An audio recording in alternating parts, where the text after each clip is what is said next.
Enjoy an evening of camaraderie, great food, and Republican unity. Sponsorship packages are available. Purchase tickets today at DuPageGOP.com. Paid for by DuPage County Republican Central Committee.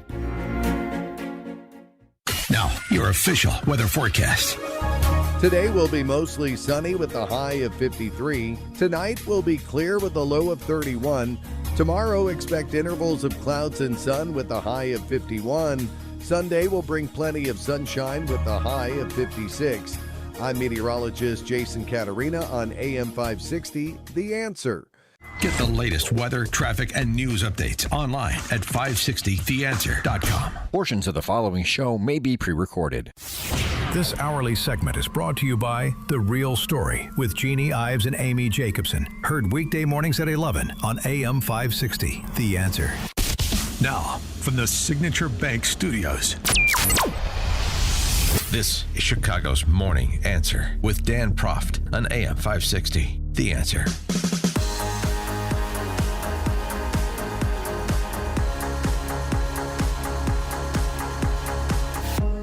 Top of the morning, Dan Proft here. I'm not sure there is an issue that better illustrates the left's penchant for infantilizing America than the SAVE Act, or quite simply requiring voter ID to vote in federal elections. Is there a better example of their resting position being the infantilization of the American people and, frankly, their complete lack of respect for the wide swath of their constituency? Case in point, Sack of Durbin. We're going to miss him terribly. The SAVE Act is expected to be brought to the floor for a vote this week. What are your thoughts on that? Are you going to support the SAVE Act? Not at all. It's a terrible idea. This notion that we want to put more obstacles in the paths of voters is just what Donald Trump wants, fewer people voting. I want every legal citizen in America to be able to vote without obstacles. Do you think requiring an ID to vote in elections is making it harder? It's more than that. It's more than an ID. It's proof that you were born in America. So what are we talking about, a passport or a birth certificate? Got one of those handy with you in your purse? I doubt it. Well, if you're going to the voting poll and you know what you need to bring, it's just one of those documents, right? Well, just one of those documents. Think about securing your birth certificate before you go in to vote. Why are we creating these obstacles? So we have the lowest incidence of fraud and misuse of voting in the world. And Donald Trump wants to put more obstacles in the path of voters. Yeah, as far as we know, no, we do. 312-642-5600 to give us a call or shoot us a text. Yeah, first of all, you don't have to bring your birth certificate to the polling place. The proof of citizenship to register to vote. And then, a simple government-issued ID like a driver's license to vote. It's easy enough to do when you're signing your kid up for Little League, but not when you're registering to vote. That's onerous. I want every legal citizen to vote. And how do you know they're legal? Right. Brandon Gill. You have to use an ID to get on a plane. You have to use an ID and show proof of your birth to play in Little League Baseball. This is nothing new. Americans are used to showing IDs. What we're saying is that you should also have to show an ID before you can cast a vote in our election system, and we also recognize that this is particularly relevant after 4 years of open borders, whenever Joe Biden let 15 to 20 million illegal aliens into the country who very easily could be voting in our elections in multiple blue jurisdictions who do not require proof of citizenship. So again, this is as common sense as it gets. There's nothing racist, there's nothing discriminatory about it, and the American people can see that on its face. The only question is, there's two questions. Will Republicans in the Senate get it done, since it's now out of the House? And will the American people punish Dem socialists for being obstinate on the issue and insulting them and infantilizing them? I don't know. It seems like the other side, at least in certain states and communities, gets away with insulting and infantilizing their constituencies routinely, doesn't it? Bob, Buffalo Grove, you're on Chicago's Morning Answer. Good morning, Dan. Thanks for taking my call. Always good talking to you. On a similar topic, with the Save Act, I didn't know women won't be able to vote. Women, yes, women will not be able to vote. Farmers who don't have an Office Depot or Kinko's near them, who can't fax in their paperwork, they won't be able to vote. Minorities who can't figure out how to get a driver's license, allegedly, these fictional minorities who can't get a driver's license won't be able to vote. Right. A lot of fictional people that serve as mascots in the abstract for the left will not be able to vote, we're told. Yes. Thank you, Bob. George in Naperville.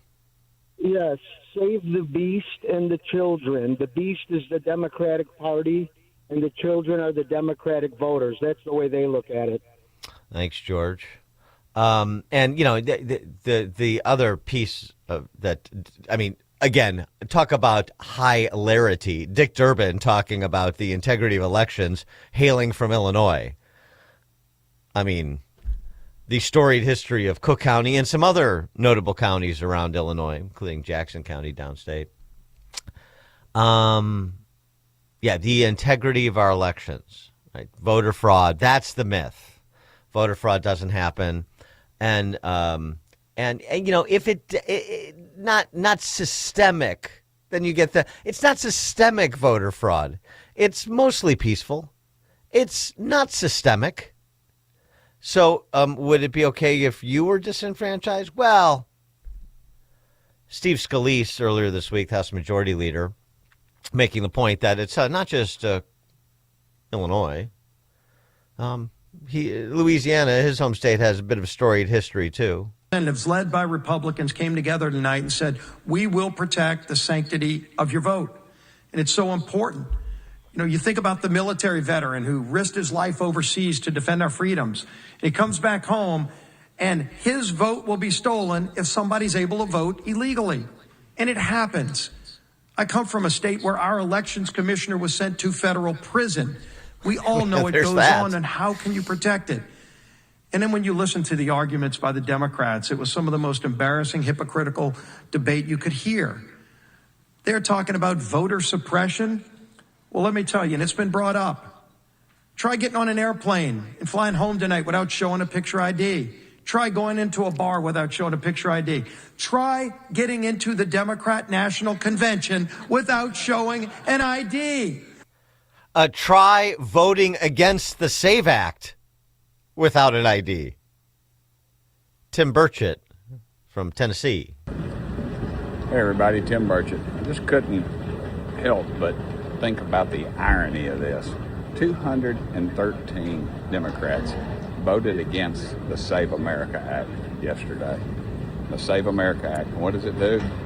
You got to prove you're an American citizen to get registered to vote, and you got to show a dadgum photo ID to vote. And that ID, 213 Democrats used their IDs to vote yesterday. Nobody hollered about racism there. It's just ridiculous, folks. This thing is just about corruption, and it's about control. And the Democrat Party ought to be. Yeah. And all those minority members of the House Dem Socialist Caucus were able to vote against using an ID to vote. They used an ID to vote against using an ID to vote. Okay. But again, the impunity in the face of a 90% issue is what is the most interesting part about this, and the most telling part, and what they're thinking. Crawl into their mind.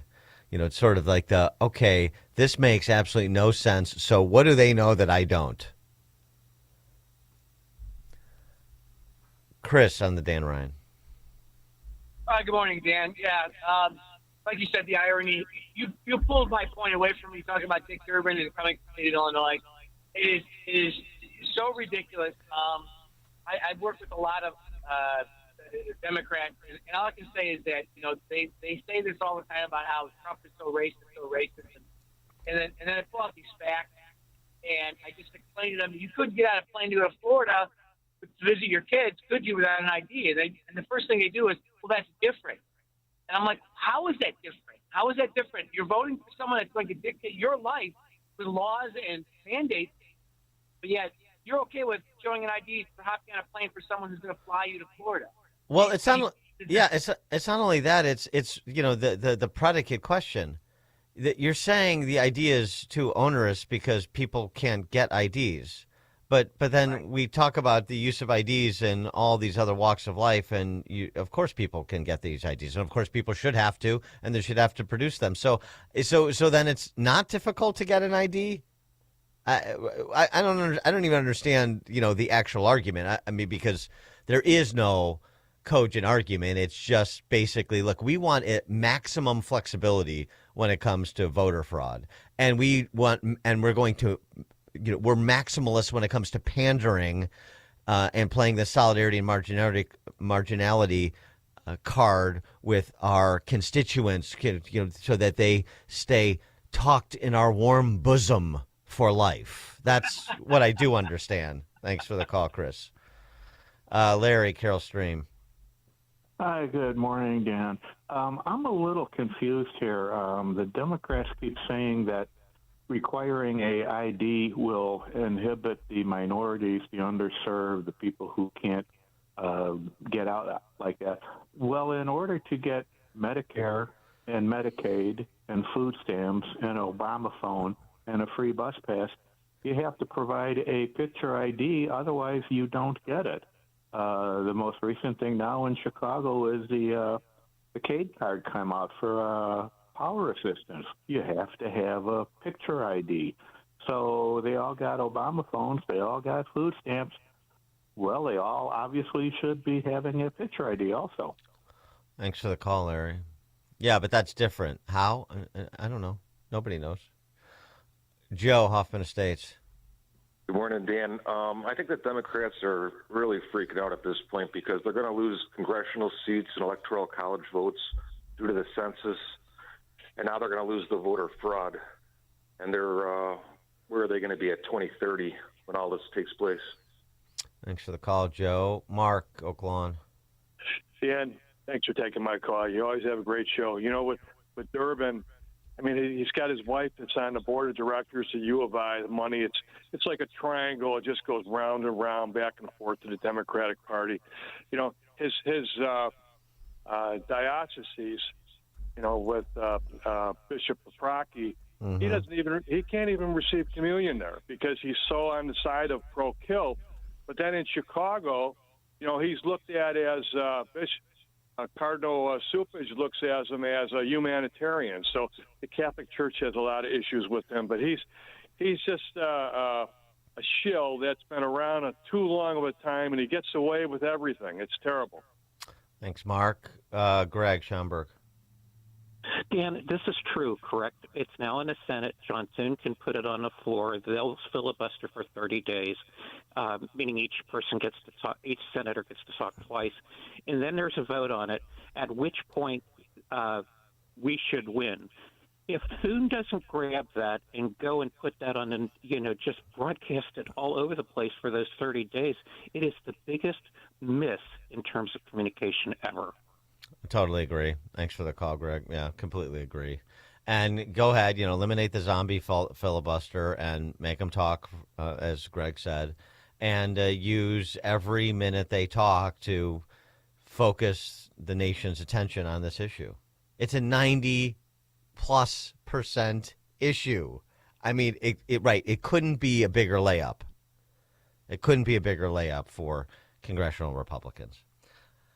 All right, let's check the headlines. Good morning. It is 25 degrees here in Chicago on AM 560, The Answer. I'm Stacey Kane in the QC Kinetics newsroom. With overall crime across the system at some of its highest levels over the last decade, a group of community activists and faith-based leaders are joining forces in the hopes of keeping CTA riders safe.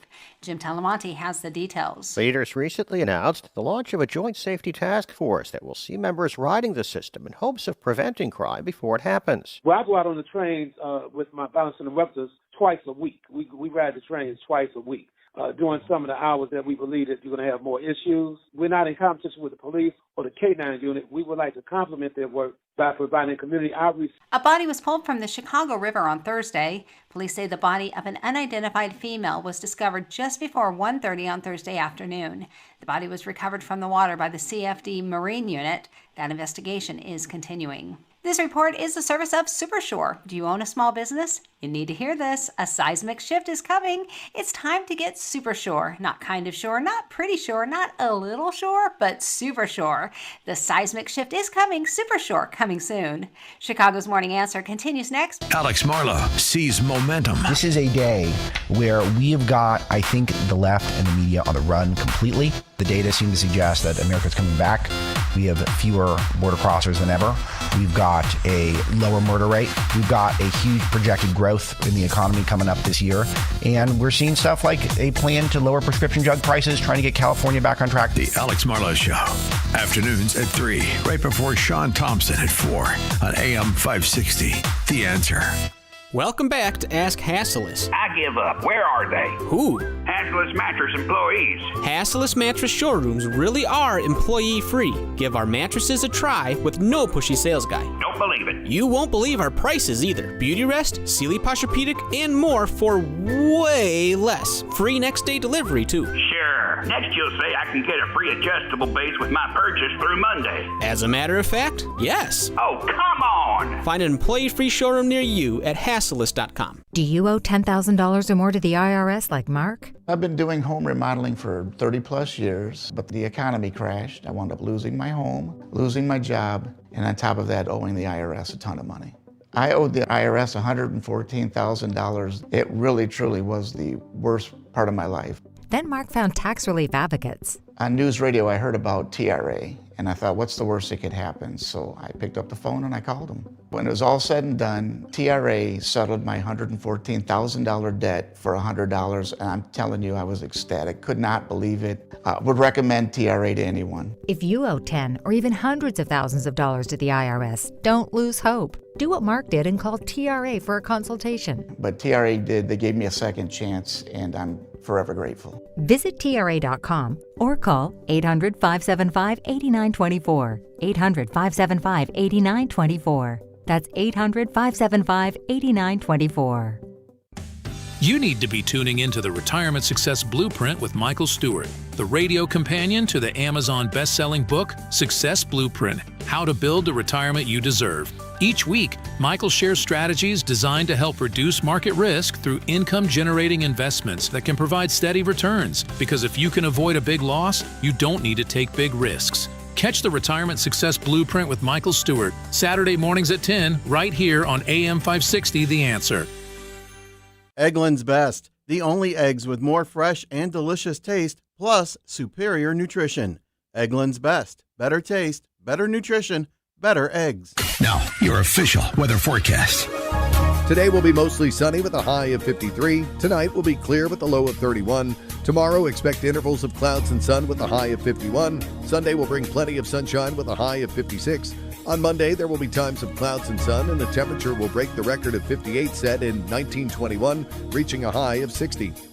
I'm meteorologist Jason Caterina on AM 560, The Answer. Get the latest weather, traffic, and news updates online at 560theanswer.com.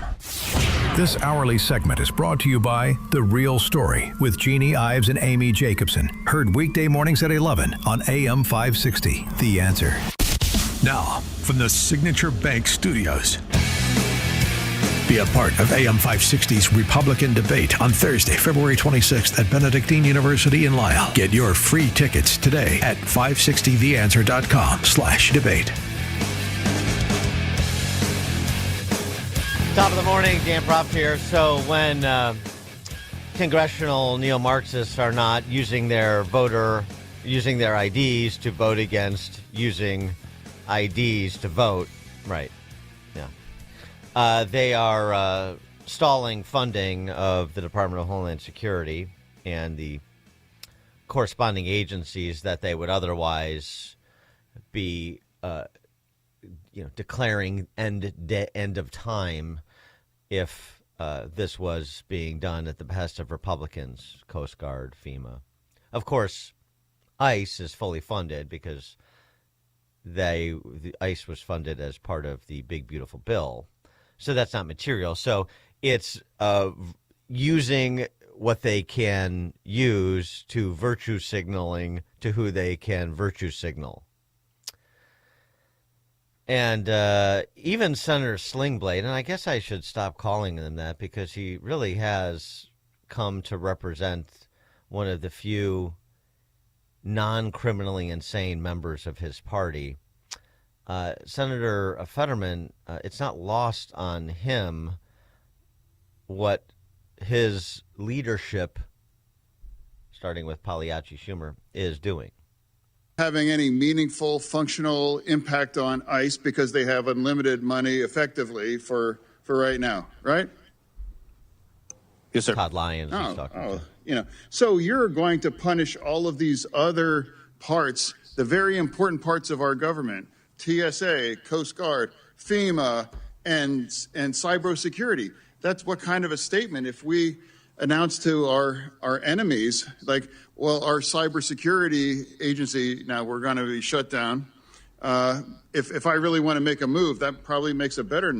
And then, so is that a accurate statement? It's a fair assessment, sir. Yes, sir. Okay. So now, okay. All right. Now here I am, a Democrat, and I think I ran the whole gamut. I met with Secretary Noem, and I've always treated her with respect.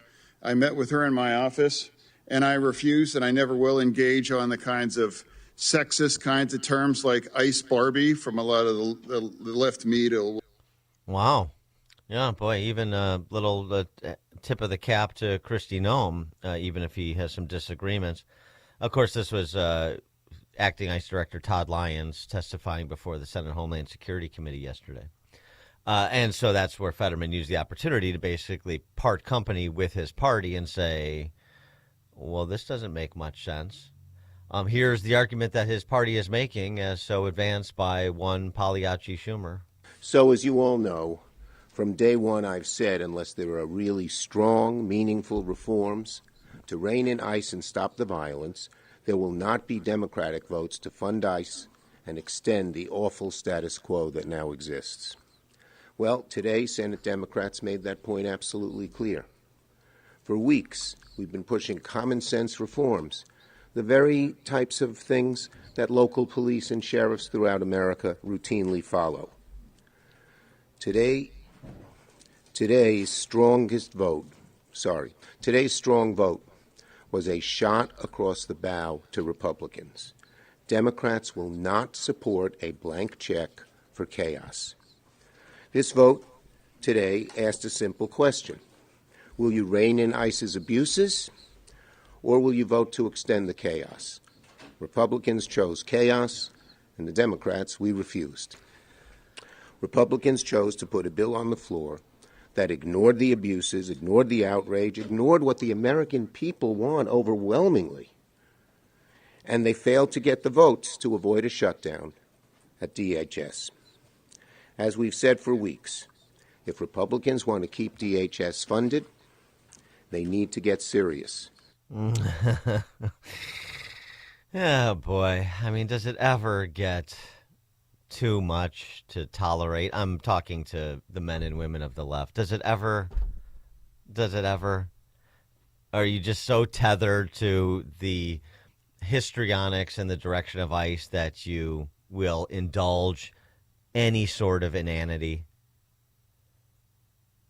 Even when it's a bridge too far for the few sensible members of your party, at least in elective office? I mean, the Trump hatred, the gaslighting is so strong that you just can't see your way to anything that even resembles reality and good judgment. I mean, certainly, if you can't see your way to support voter ID to vote in federal elections, then this much more polarizing issue of federal immigration law enforcement. Of course, I guess I shouldn't have much in the way of expectation. Todd Lyons had something interesting to say, a couple of interesting exchanges he had. One with Ron Johnson and the other with Rick Scott. That just illustrates a lot of what we've discussed for many months now, but it's always good to hear from leadership on the issue. I'm talking about Todd Lyons, an experienced hand on the matter. And one of the issues was, what ICE is doing now versus what it had done in the past. Some of the things that the left has picked up on to advance their caricatures of federal law enforcement officers as Gestapo and so forth, like the masks. Well, that wasn't always the case, but the left made it so, and then they seized the opportunity to try to capitalize on it politically. They're really, and the people who do this are incredibly reckless and incredibly dishonest, but again, will they be held accountable? So, sir, it's day to day. If I was the field office director for the state of New England. I covered all of New England. And if you looked at the beginning of the operations, January 20th up until April, ICE officers and agents weren't masked. But it's bad. And I'll just use myself as an example. The week that Charlie Kirk was assassinated, there was a tweet that went out. It said, kill Charlie Kirk, kill another, there was another individual in that, kill Todd Lyons. That's the stuff that ICE, yesterday after the testimony on Tuesday, I went back to numerous death threats against my family. There was a videotape of my wife walking to work that people actively post. The cartels have actually posted the schematics to my home. ICE agents feel that every day. We actually did an operation with the Secret Service where we identified doxers who put up on telephone poles the home addresses and the schools where ICE officers and agents went to. But yet no one covered that operation. We covered that as a success.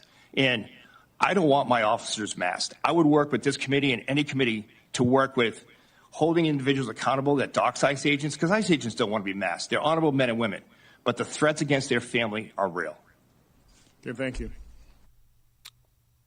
There's a story that hasn't been amplified. I mean, we know it's happening. We know the genesis of the wearing of the masks, but just hasn't been amplified in the way that Todd Lyons just suggested, including, oh my God, I didn't know that until I heard it yesterday, that cartels are publishing schematics to homes of people like Todd Lyons to unleash the horribles in his direction. I mean, for freak's sake. Russ Vought, OMB director, is a target of an assassination attempt, an assassination plot, at least. The OMB director? Back office Green Eye Shades guys now are targeted by the left for elimination. Pretty chilling. That was important to hear. Please share. The other thing was, again, just putting some concreteness to what we know to be true, what has been said in the abstract. But it's good to share the experiences. It doesn't have to be how it has been in Minnesota, how it was in Chicago. It doesn't have to be this way. Rick Scott asking Todd Lyons about the ICE experience in the Sunshine State. When you were in Florida, did our sheriff's office and police officers, did they, if somebody was being released that was an illegal alien and had a criminal background, did they say, no, we're not going to talk to ICE? Was that your experience? No, sir. So have we had all these protests in Florida? No, sir. Have you had problems with ICE-involved shootings in Florida? No, sir. Why? I think, sir, it's just the cooperation factor. That's a huge portion of it. And if I could, sir, when it comes to the detainer, ICE respects state law as well. Minnesota has it where they can't hold individuals based on the detainer. Massachusetts has the Lund decision where they can't hold individuals. Why would they have that? How does that help anybody that lives in that community? Sir, it doesn't help public safety. But what I would ask is that even with the detainer, if you don't want to hold that person and it violates your state law, at least give us the chance to make that phone call. And I can give you an example from my time in Massachusetts. There was always the fact that we kind of felt like Charlie Brown with the football, They would say they were going to cooperate, but they would call knowing that there was only 12 ICE officers available to respond from Boston, Massachusetts to Cape Cod. And they told us we had 15 minutes to get there. But at the end of the day, when that individual was released, they still said, we called ICE. And unfortunately, there was way too many cases where we had an individual on Cape Cod in Barnstable County that was arrested for rape, was released on the detainer, and then went and raped again. So those are the cases that ICE is really concerned about. And if you don't want to hold an individual in custody longer than state time, by all means, ICE respects that. But please pick up the phone, give us the opportunity to come there and make that arrest. So when they don't do it, is the community safer? No, sir, it's not. And that prime example is one. 312-642-5600 to give us a call or text. Matt, South Bend. Thank you for taking my call. Was referencing the Fetterman discussion. I mean, can he be also cloned? I guess we need to find out if his common sense can be used, because Schumer's rhetoric is just so disgusting. And one comment on the last segment about the voter ID. You know, Donald Trump fixed that in 2016, got robbed in 2020, fixed it again, so maybe the machines are out. So I guess the only thing that the Democrats can complain about is voter ID, and then they don't have anything. So thanks you for taking my call. Thanks, Matt. Appreciate it. Rob on the Pennsylvania Turnpike. How you doing, Dan? Since there's limited money for Homeland Security, why don't they shut down TSA in Washington, D.C., Chicago, New York, San Francisco, Minneapolis, and say this is just an example of what's going to happen if you don't fund us? See what happens. See how outraged people in Chicago are if they can't fly out to, like, Florida. Have a good day, Dan. Thanks for the call, Rob. Yeah, no, I mean, TSA is in the crosshairs here with this partial temporary shutdown.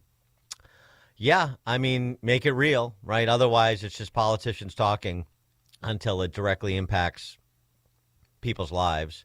And certainly a transportation stoppage at the airports would focus people's attention, wouldn't it? Interesting. Tony, Southside. Good morning, Dan. So I'm sitting here thinking, John Fetterman had a debilitating stroke, is more coherent in his logic than 99% of those people up there on the Hill, dude. I'm telling you. Right. I say that, but I am. Yes, that's right. It's true. Yeah, I mean, it's true. It really is. You know, I mean, he went from a debate stage where he, you know, was flip-flopping all over the place, couldn't remember what his positions were. You were for fracking, and then you're against fracking, and now you're for fracking.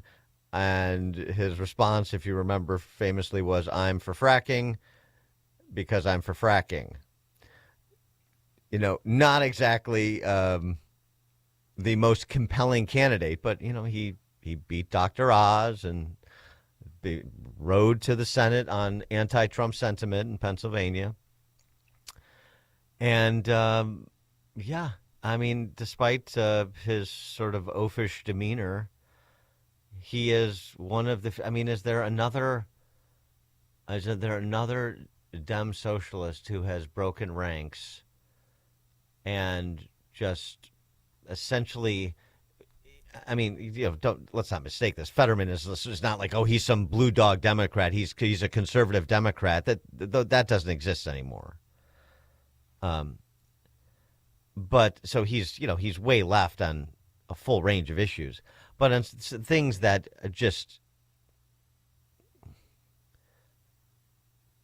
cannot be countenanced if you retain any sense of fair-mindedness and common sense, yeah, he's willing to break from the ranks.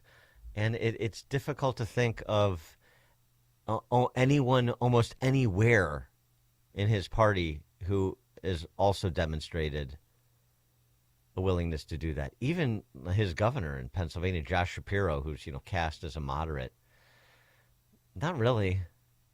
I mean, yeah, he's a Jewish gentleman who's opposed to anti-Semitism. That doesn't, and I guess to some extent that's breaking ranks from his party, which is yet another sad commentary on that party.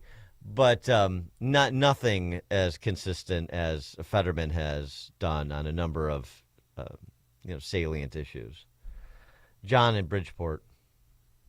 Hey, Dan, good morning. Just don't want to leave Supich off the hook on this one. I would love for someone to go to him and say, be honest here, Mr. Leader of Archdiocese, because we love the faith, but we can't stand people like you in charge. What's your stance on voter ID, Supich? And be honest. I want to hear him articulate his position. That's all. Thanks for the call, John. We'd love to have him on the show and talk about it, but he won't come on the show. He's afraid.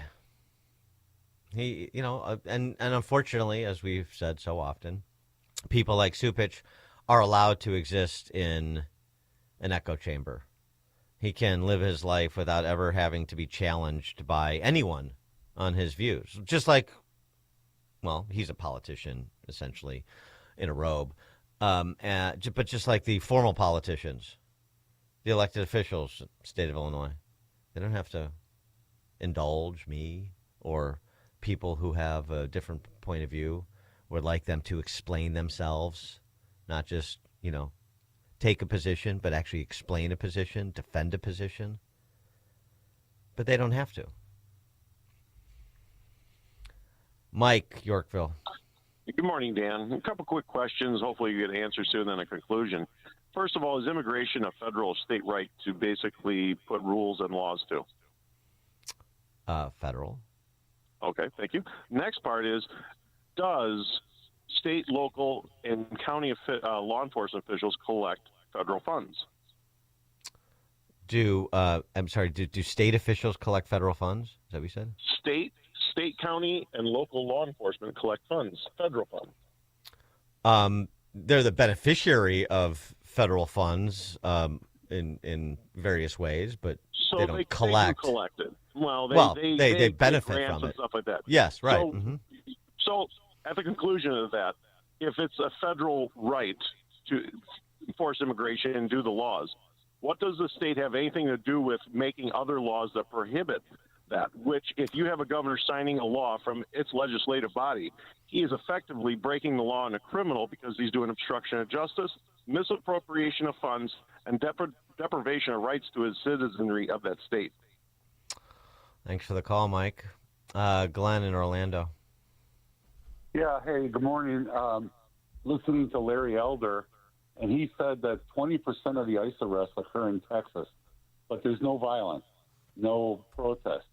Less than 1% of the ICE arrests occur in Minneapolis, and there's all sorts of violence. So, very interesting data. Yes, thanks for the call, Glenn. Well, I mean, the violence is the point. I mean, remember, again, go back to sort of first principles of how the left operates. One of them is they believe that so many of them, not all, but so many, and it plays out, that violence is a legitimate means to political ends. And projection. So when you hear, say, a Jelly Belly say, the cruelty is the point, the violence is the point, talking about ICE, he's just projecting onto ICE their position. Same thing in Minnesota, of course. The position is, yeah, the violence is the point. None of that matters. The Rick Scott exchange with Todd Lyons, the state of play in Texas, and many other places, most other places around the country, where ICE operations go off without any particular incident. But they have to pick flashpoints because the violence is the point and the projection is the cover. Dan Propp, Chicago's Morning Answer. This is the morning show more Chicago radio listeners are choosing. This is Chicago's Morning Answer on AM 560. The Answer. If you owe the IRS or state $10,000 or more, the stress can feel crushing. You may even worry about getting misled by big national tax companies that care more about quotas than people. That's exactly why ClearPath Tax Strategies exists. We're local, not some 800 number 3 states away. We're an independent team of experienced CPAs and attorneys who share your conservative values and believe that every tax problem has a real solution, one that works for you. We will fight to get you the lowest possible settlement, but nothing changes until you take the first step. Schedule your free consultation today and finally understand your options. Call 262-786-4442. That's 262-786-4442 or visit cptstrategies.com. Clear Path Tax Strategies. No judgment, just results. Take back your future and get the IRS and state off your back. Sign up for the AM 560 Answer Advantage to get early alerts on event ticket sales, special discounts, and contest opportunities. Sign up today at 560theanswer.com/advantage. Hey, it's Scott Tucker and my new co-host, Amy Jacobson, on AM 560. We wanted you to know that we have a special show every Sunday morning at 7 a.m. here on AM 560, The Answer. It is Retirement Decoded with Scott Tucker and Amy Jacobson. It's every Sunday morning from 7 to 9 a.m. 2-hour show, 2-hour radio extravaganza. Amy, we're going to tantalize the listening public and the listening private with all kinds of retirement planning information. So tune in at AM 560 Sunday mornings at 7 a.m. AM 560, The Answer.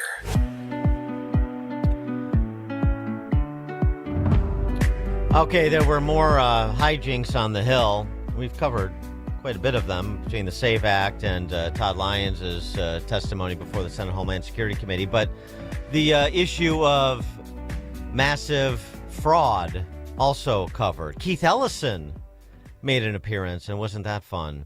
We'll start there at 6:06. It's now 6 o'clock on AM 560 WIND Chicago. Here we go again. I'm Dave Anthony, Fox News. Funding runs out for much of the Department of Homeland Security at midnight. So this would now be the third government shutdown in just 5 months. And Fox's Madeline Rivera reports it'll be a partial shutdown affecting only Homeland Security. ICE will likely face a limited impact because the agency still receives funding through the One Big Beautiful Bill. There are other agencies within DHS, though, that would be more affected. That includes essential workers who'll go without pay again, like TSA agents at airport security. And this is all about ICE, as Senate Democratic leader Chuck Schumer demands immigration enforcement reform in new DHS funding. Americans are watching what's happened in neighborhood after neighborhood across the country. They know it's wrong. They know it's excessive. The Senate vote for new funding failed. The same day, Border Czar Tom Homan announced an end to the controversial ICE operation in Minnesota that led to big protests and 2 deadly shootings. There are some issues here. We fixed those issues. We've had great success with this operation, and we're leaving Minnesota safer. Classes are canceled at South Carolina State University after a shooting last night that put the campus on lockdown for hours. 2 people were killed, 1 wounded, no word on a suspect. It's day 13 of the Nancy Guthrie search. A glove found inside her home is being examined. And Fox's Matt Finn has more in Tucson, Arizona, on the man seen around the time the 84-year-old was kidnapped. We now have an estimated description of that horrifying masked figure seen right here at the front door of Nancy Guthrie's home in that arched entryway behind me. The FBI is now calling that person a suspect. They estimate that he is between 5'9" and 5'10". They are calling him a male. The reward for the information leading to an arrest has been increased to $100,000. It was a SpaceX launch early this morning. 3, 2, A 4-person crew now going to the International Space Station weeks after the last crew was evacuated early with a medical evacuation. America.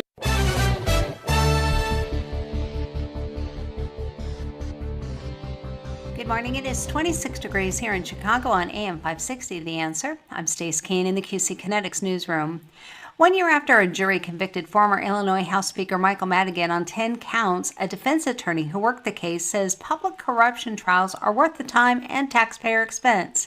Jim Talamonte reports. After a trial lasting more than 4 months, Madigan was found guilty of bribery, conspiracy, wire fraud, and use of a facility to promote unlawful activity. Attorney John Mitchell represented Madigan's co-defendant, Michael McLean, who was not convicted. Mitchell said it is worth the taxpayer expense to go after public corruption, even though he felt the allegations against McLean were wrong. I believe it's had a positive impact on kind of how government works in Chicago and in Illinois.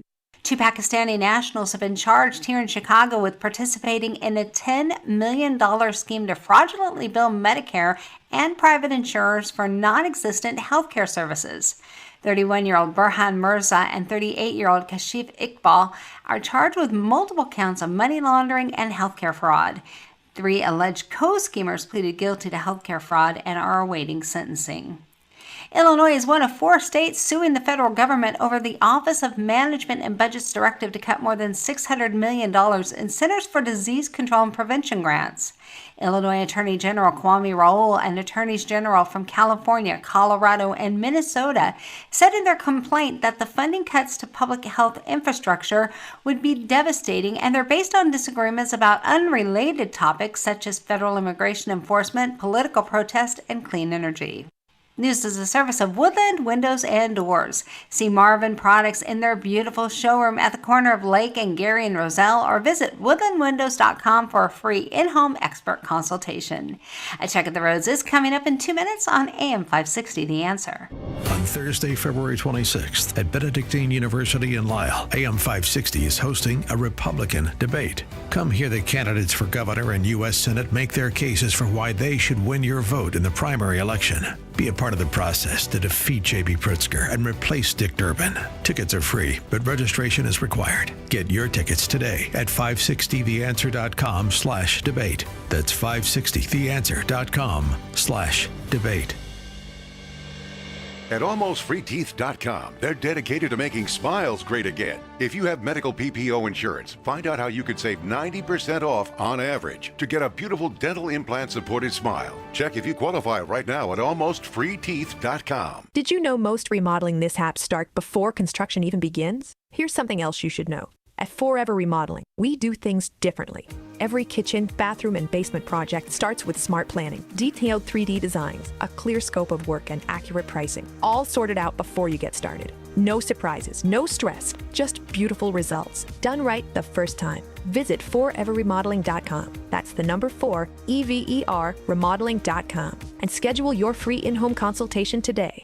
This President's Day, Pure Talk is honoring Jackson and Lincoln by offering unlimited talk, text, and plenty of data for just $25 a month. Meanwhile, Big Wireless is honoring Ben Franklin by charging families hundreds of dollars for the same 5G coverage. What? Franklin wasn't even a president. Hang on to those Benjamins. Dial pound 250, say Mike Rowe, and save 50% off your first month. That's pound 250, Mike Rowe, to switch to an American wireless company that's truly unprecedented. Pure Talk. Do you struggle to fall asleep or stay asleep in a traditional bed? Experience Zecliner, the revolutionary recliner by FlexSteel. The Zecliner was engineered with restful sleep in mind. A healthy life starts with a healthy night's sleep. Zecliner is more than just a recliner, featuring custom power adjustments like recline, headrest, lumbar, heat, massage. It's a personalized comfort experience. Zecliner is a sleep solution backed by FlexSteel's durability that you can trust, delivering unmatched comfort, technology, and support. Discover the Zecliner by FlexSteel at Steinhoffel's. This is Albert Mohler for Townhall.com. Many of you have seen it. A jury in New York awarded a young woman $2 million over a transgender procedure as a minor. It's the first time a so-called detransitioner has won a case before a jury. She was 16 years old, and she had a double mastectomy, having been pressured by medical authorities. The New York Times ran a big story headline, "Woman wins a lawsuit over gender surgery as a minor." And then one day later, here's another headline, quote, "Doctors Group endorses restrictions on gender-related surgery for minors." That would be the American Society of Plastic Surgeons. Then just a day after that, a statement came from the American Medical Association saying that the best standard of care for minors is to delay these treatments. You know, the pro-LGBTQ movement is trying to say there's nothing big here, but this is a wave. We're seeing social ridiculousness now being called to account. May it continue. I'm Albert Mohler.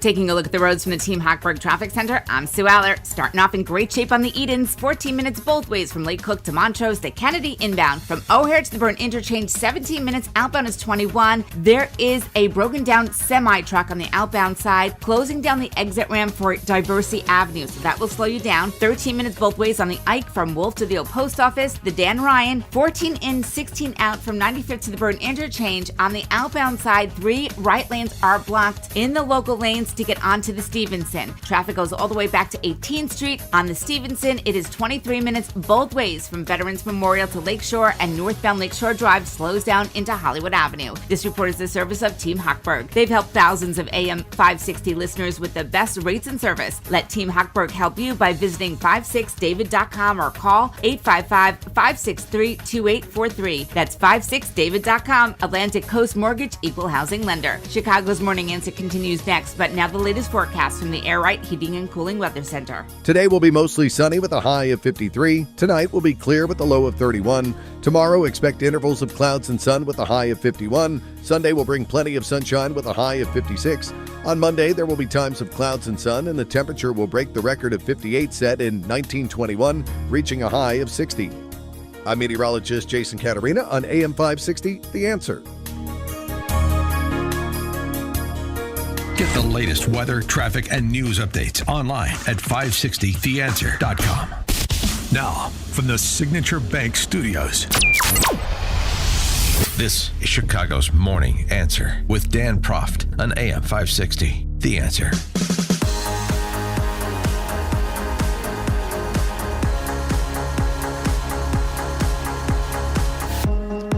Top of the morning, Dan Proft here.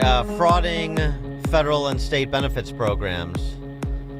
Front and center yesterday when Minnesota Attorney General Keith Ellison deigned to make his way to Capitol Hill to testify before Senate committee.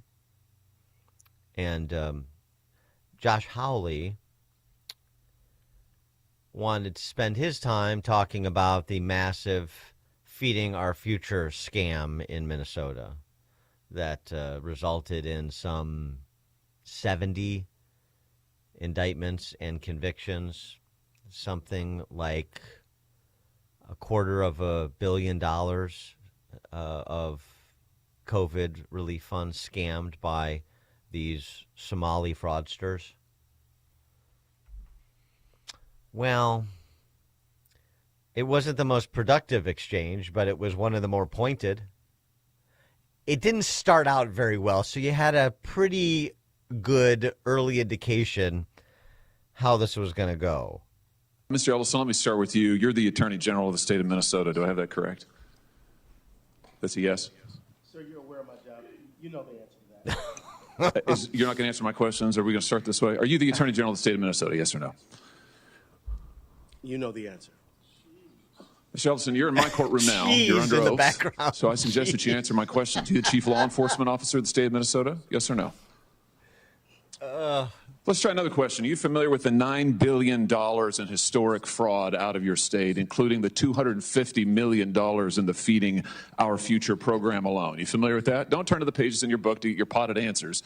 Are you familiar with it? Yes or no? Yes, I am familiar with it. Very familiar, aren't you? Because the people who ran the Feeding Our Futures program came to you in your official office in the state capitol December 11th, 2021, and asked for your help in getting investigators off their backs. They complained to you for upwards of an hour about state investigators going after them, and they begged you to help them, and you agreed to it, amazingly. And we know you did. That's not because true. It's all caught on tape. Yeah, Every single sentence is caught on tape. Here's what you said. Let's take a look. Obviously, you didn't listen said, to the it's not a tape. question. You said to them, send me the names of all these folks who are investigating them. You said to them, send me their names.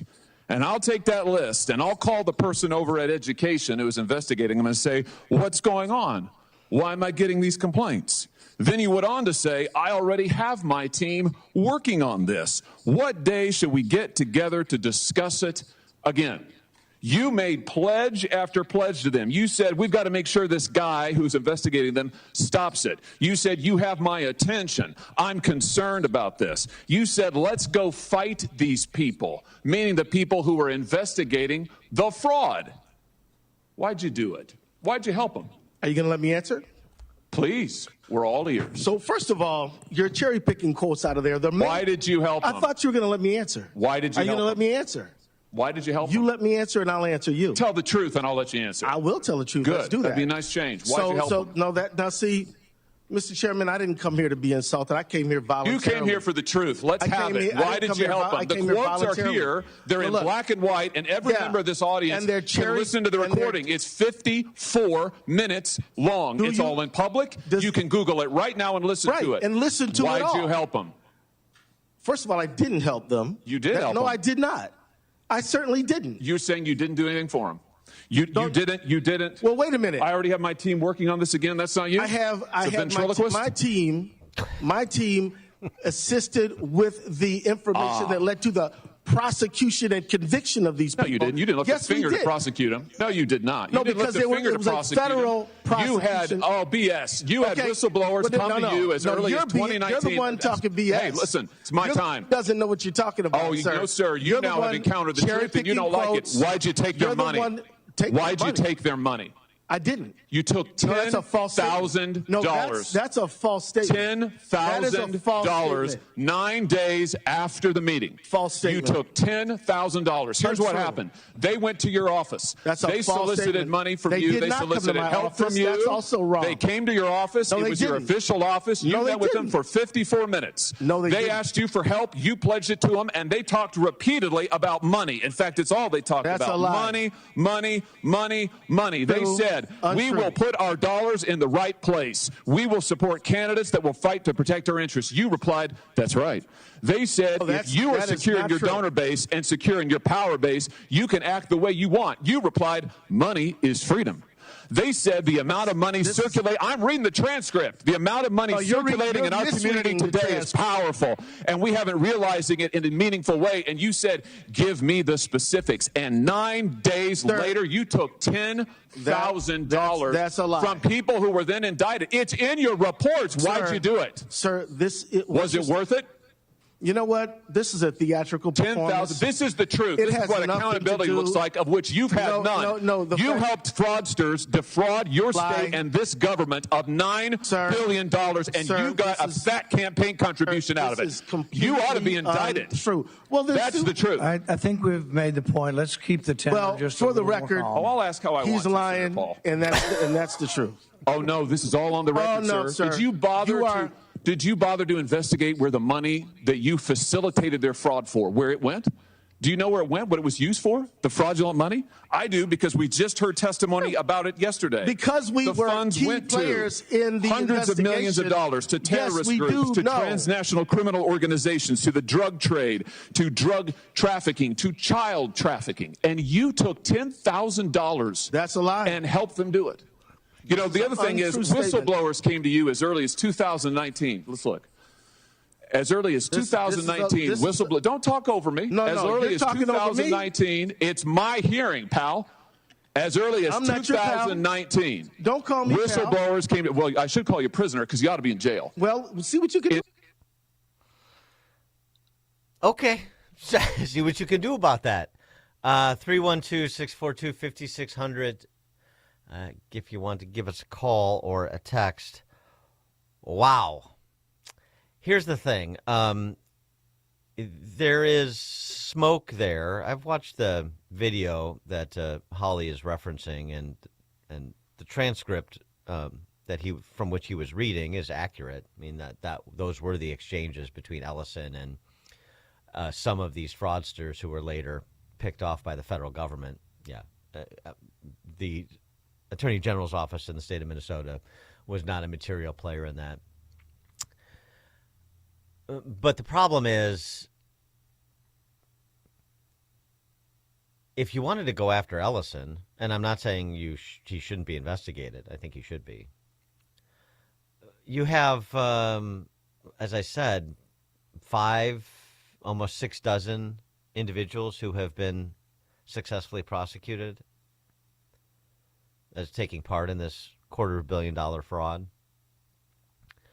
You couldn't get any of them to provide corroboration to Keith Ellison's material participation, aid, and abetting of this conspiracy to defraud. I don't know if the Department of Justice is looking into it. By the way, it's worth noting Josh Hawley is a former state attorney general. He was attorney general for the state of Missouri before he was a senator. So he's a lawyer. He knows this. And it's sort of what we talked about yesterday with the Bondi hearing. I mean, Josh Hawley's a very smart guy, and he had points to make, and it was important to put the transcript and the things that Keith Ellison said on the record. And but you and the you know, the don't call me pal, I'm not going to answer your question as to whether or not I'm the Attorney General for the state of Minnesota. I mean, it's just right. They're going to be it was going to be highly antagonistic right from the get-go, of course. But let him explain. I mean, what we were just talking about last hour. These people get to live their lives without ever having to explain themselves. You have this public forum. Make them make their case. Their case is so weak. They're so maladroit at doing it because they don't have any practice. I mean, they can lie and they can just say, that's not true, that's not true, that's not true, that's not true. So what is true? Give us your version of the truth, Attorney General Ellison. Let him talk. Let these people talk. I understand, you know, you want your moment and you want to squeeze in everything you can in your allotted time, but I mean, good grief. There's a strong case to make, Keith Ellison. He said some very damnable things, as Holly recounted. But when he disputes it, I'm all ears. But then Holly wasn't all ears because he interrupted to continue to pile on. And so we already have the case against Keith Ellison going into this. The point of having Keith Ellison there is to see how good he is at defending, spinning, trying to explain it away. And you want that interplay. The thing that we lack in our discourse is people being challenged to present their ideas side by side against someone who disagrees with them. I'm always soliciting on this show people who disagree with me. We're always soliciting guests who disagree with me, and few will respond because they don't have to. So when you have Keith Ellison on the Hill, take full advantage of it by letting him talk his way into a corner. What are the videos that we all enjoy? And the reason we enjoy them and they go viral is because they're so rare. The Josh Sater videos where he gets, you know, he presents himself as a leftist, so he gets the left talking.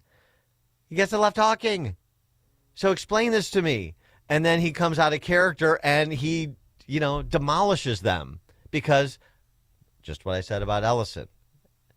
They're so unused to having to actually make a cogent case for what they say they believe or what they tell you the truth is. I just thought it was such a missed opportunity. I really did. Now, on the flip side of that, there was an exchange between Keith Ellison and Ron Johnson that picked up on what Todd Lyons was saying about the violence directed at ICE officers. And I don't want them wearing masks. So we didn't start out doing this, but then when you have people doxing our agents and making threats with impunity, posting their personal information, putting their families at risk, what do you want us to do? What we'd like people to do is enforce the law. That would be nice. But Ron Johnson, boy, this was something. I don't think I've ever seen Ron Johnson so perturbed. I mean, he just some of the things he said at the end, because you know this guy is not operating on the level to be generous. So expose that. And Johnson's take was on the violence directed at law enforcement officers. I can't imagine being a law enforcement official where I know my colleagues have been shot at, their vehicles rammed, that there are trained activists deployed. And by the way, we know at least one of those activists had a semi-automatic pistol with extra clips. So now you're an ICE officer. You're doing enforcement action. You've got a team behind you trying to protect you. You've got all these trained activists behind you. Is it any wonder they're at hair trigger alert? A tragedy was going to happen, and you encouraged it. And you ought to feel damn guilty about it. Thank you, Mr. Chairman.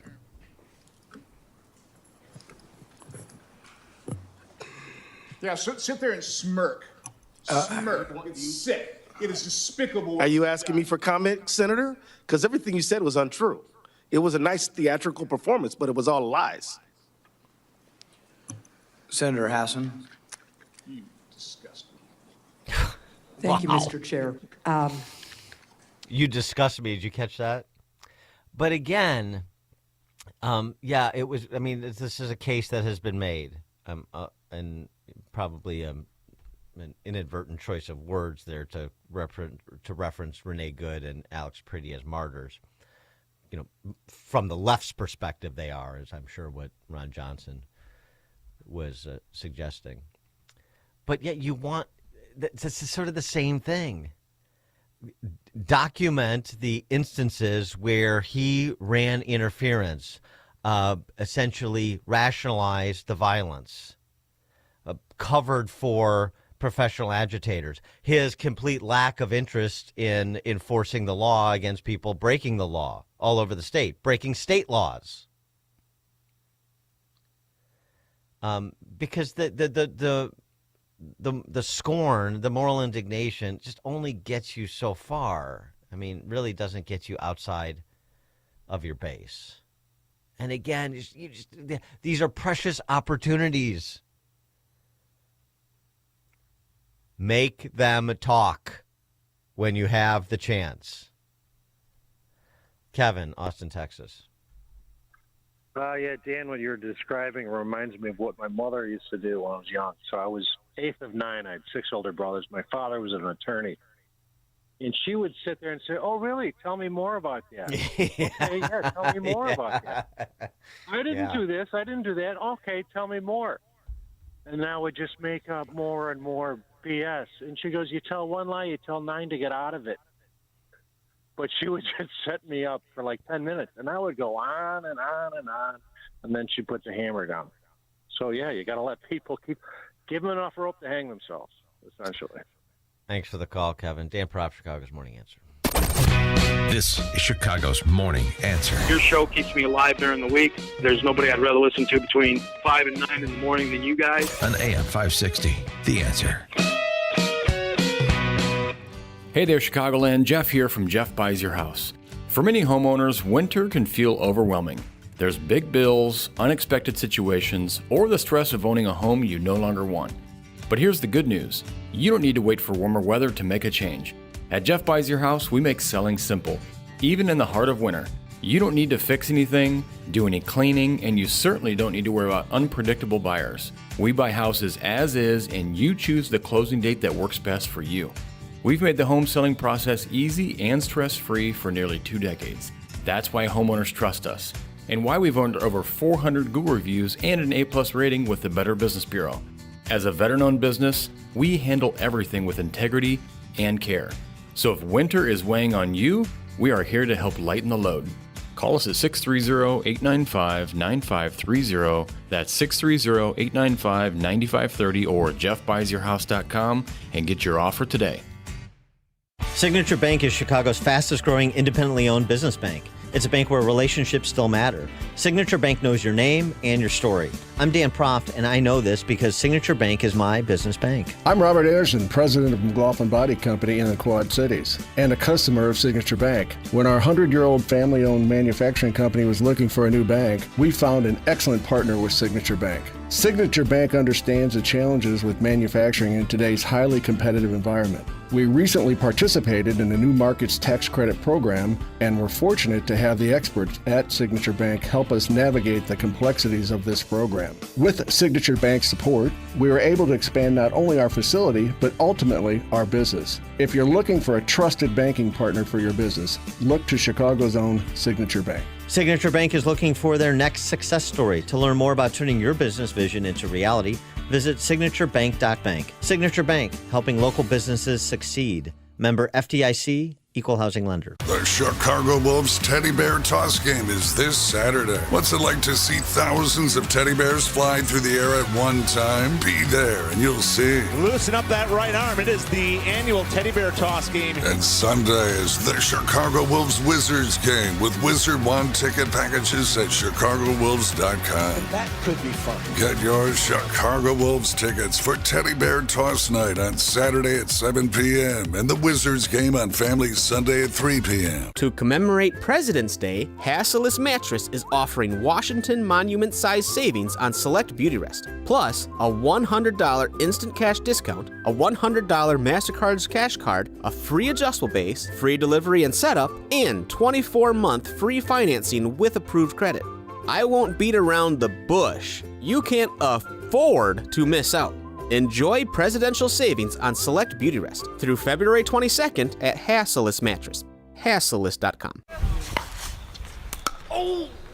If you're over 65 and struggling with knee pain, Joint Relief Institute offers a guaranteed way to treat it. It's non-surgical and often covered by Medicare and private insurance. It's JRI's Joint Arthritis Treatment, knee lubrication placement that's so accurate, it's 100% guaranteed and can relieve your knee and shoulder pain in 10 minutes or less. Book your risk-free consultation today and get back to walking, golfing, pickleball to cycling without pain or medication. Call 708-315-6800. Meet the provider, get an x-ray and joint consultation. Why wait? JRI has treated over 30,000 Chicagoans and performed over 400,000 procedures. You could be next. Over 5,000 five-star Google reviews can't be wrong.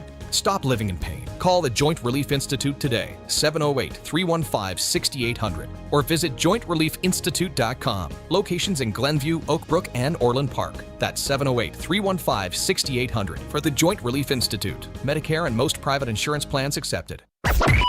AM 560, The Answer.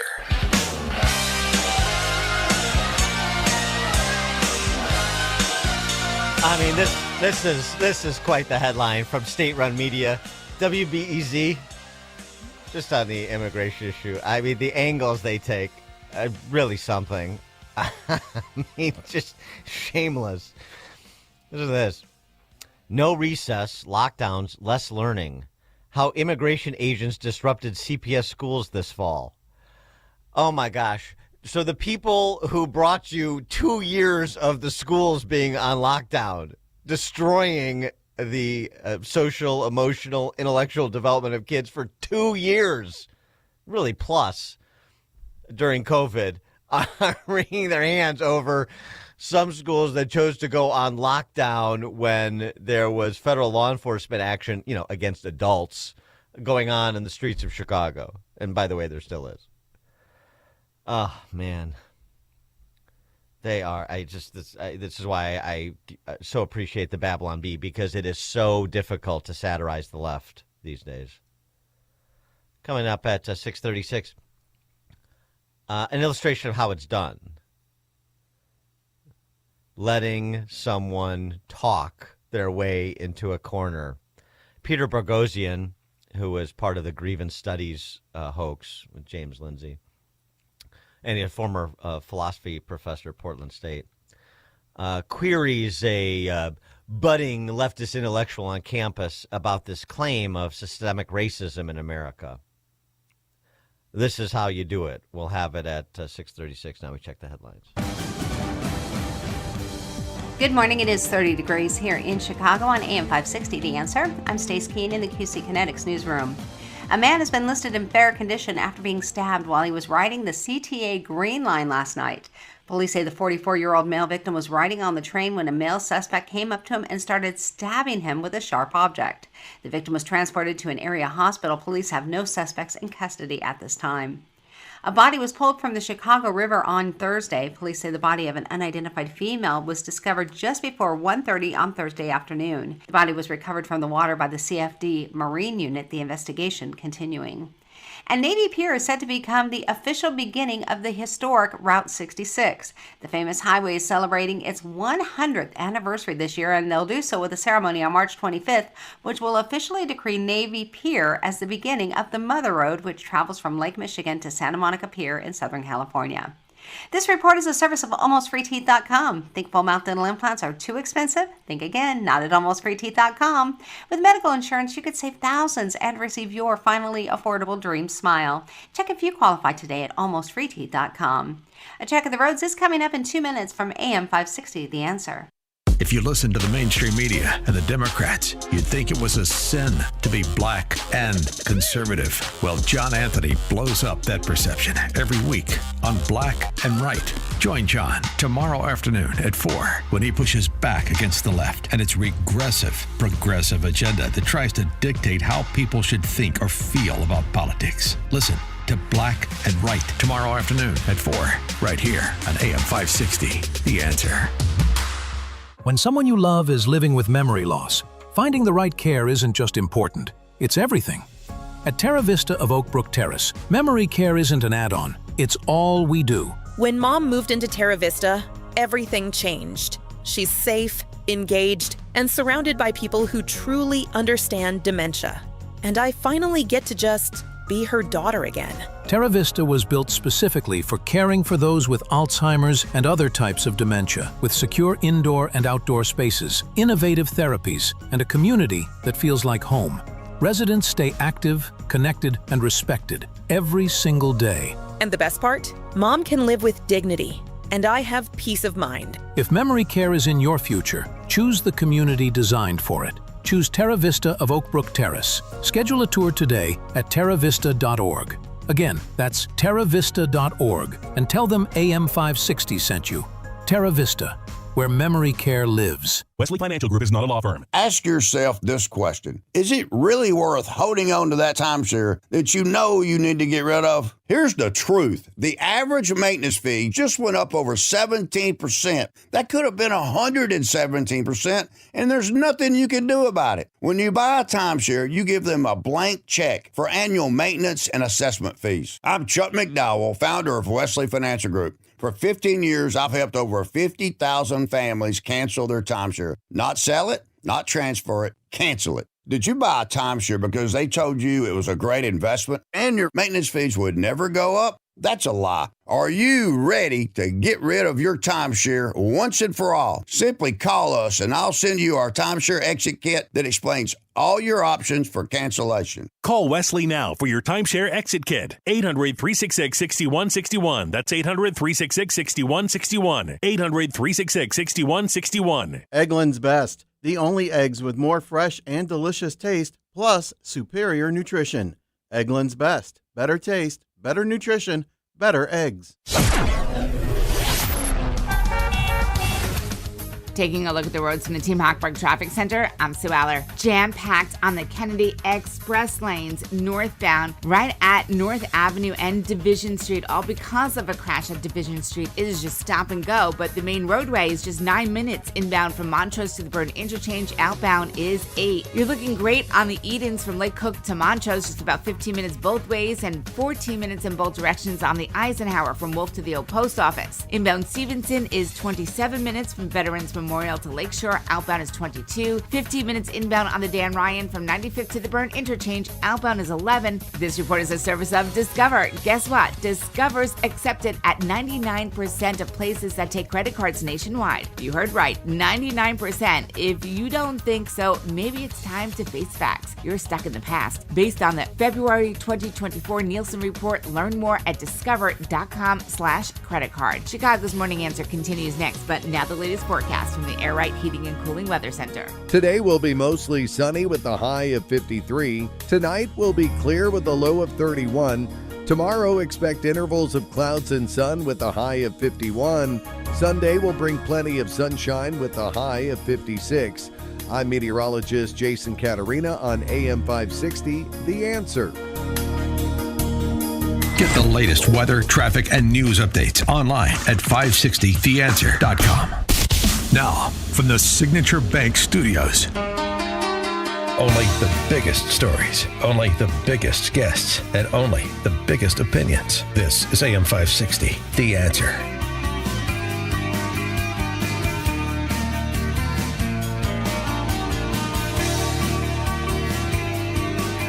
Top of the morning, Dan Proft here. The theme of today's show is let the left speak. When you have the rare opportunity to confront them.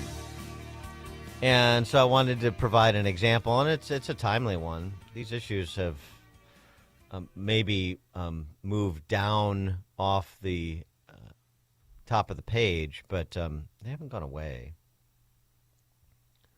The left's identitarian political gambits I'm talking about. Peter Boghossian, as I mentioned, former philosophy professor at Portland State, he got drummed out at the height of the purges going on in academia, for anyone who didn't comport with the orthodoxy of the left. Still largely the case. The gatekeepers and the controlling parties in academia have not changed, not materially. You switch out a few Ivy League presidents for people that are slightly more competent, slightly better at sort of manipulating public perception than your Claudine Gays of the world. That doesn't really change the underlying dynamic. Anyway, Boghossian was part of this grievance studies affair hoax I've mentioned before from a few years back at the height of identitarianism with James Lindsay and Helen Pluckrose. I mean, really good stuff. They concocted these phony academic papers to see if they could get them published in these quote-unquote journals of deep thinking in various disciplines in the social sciences. And, I mean, some of the papers, they got published because this is what you're dealing with, and this was the way to expose. So, I mean, this is another example, how you expose, submit content, get reaction. One of them, human reactions to rape culture and queer performativity at urban dog parks in Portland, Oregon, got published in the Gender, Place, and Culture journal. Rape culture and dog parks was the theme of this phony paper. So it gives you a sense of the approach that Boghossian and his colleagues took. And it was very embarrassing for these academic journals, and that's what's required, is to shame them substantively, not just with the finger wagging, but substantively expose them for who they are, or even better, let them expose themselves. So here's Boghossian talking to one of these budding editors of an academic journal that would publish a treatise on alleged rape culture in dog parks. This is narrated by a guy who has a YouTube channel, narrated in part. He just sort of makes, it's like a little bit of Mystery Science Theater 3000. He just makes some comments as the exchange develops between Boghossian and this very self-confident and high-minded nitwit that Boghossian gets to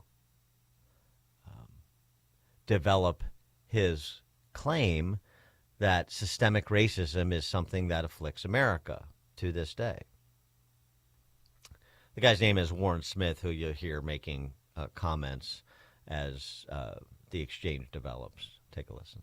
This is by far one of the most fascinating interactions Peter Boghossian has captured on camera. Americans specifically are racist because your little America is racist. Yeah. Better question is Americans are racist. He comes up against one of the most brainwashed students I have ever seen, who claims that America is uniquely, systemically racist. So you said the word systemic before. What is that the word you use, or is it system? System. What does that word mean? Now, this is going to be the big question. Can he explain what a system even is? This is where it gets comical. I mean, it's the violence inherent within the system, to quote Monty Python. So when someone makes this claim, the smart question is, well, can you give an example? Give me an example of a law currently on the books that's racist. It doesn't have to do with laws. It has to do with entrenched social movements. What's an entrenched social movement? Well, we don't know, which is convenient because that makes it impossible to provide evidence. But this is what Peter does well. He does not stop. So give me an example of a system that's racist that in the United States. Is it in the United States? Yeah, in America. A system that's racist. Yeah. The best he can do is bring up, well, I have this gender studies class, and this ties in, I think. And I've particularly been studying gender relations at the moment. But let's try to. I'm happy to do that claim next. No, I know, but it's the same sort of dichotomy. It's the same sort of power relation. And this is what shows it as an ideology. He is able to use what he learned in his gender studies class to explain systemic racism somehow. In terms of gender as opposed to racism. Is it okay if we do racist? Because that's only the claim now. We'll talk about gender if you want to write another one on the board. But give me an example of a system of racism that we currently have in the country. A current system of racism. Yes, if you're going to claim that America is systemically racist, you should be able to give us an example of a racist system. Yeah, we'll forget laws.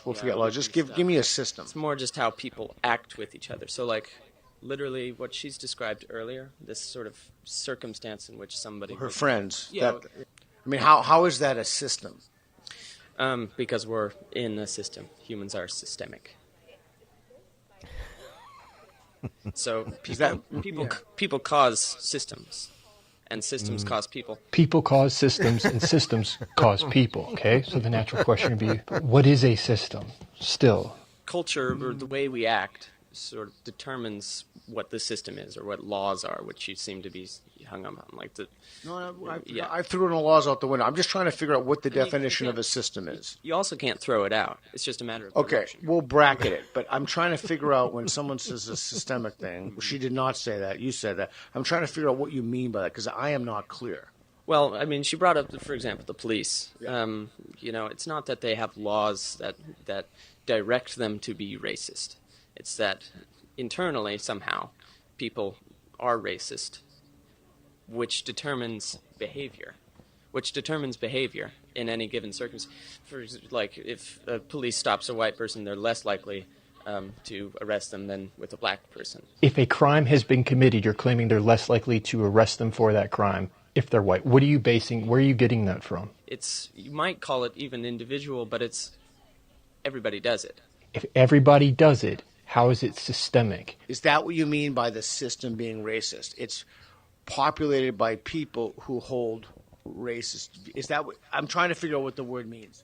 Okay, so it's populated by people who are racist, yes. Okay. But also they're not exceptional. Like, they're not members of the KKK, they're just people. Okay. And people are generally, Americans specifically, are racist. Because your little America is racist. Yeah.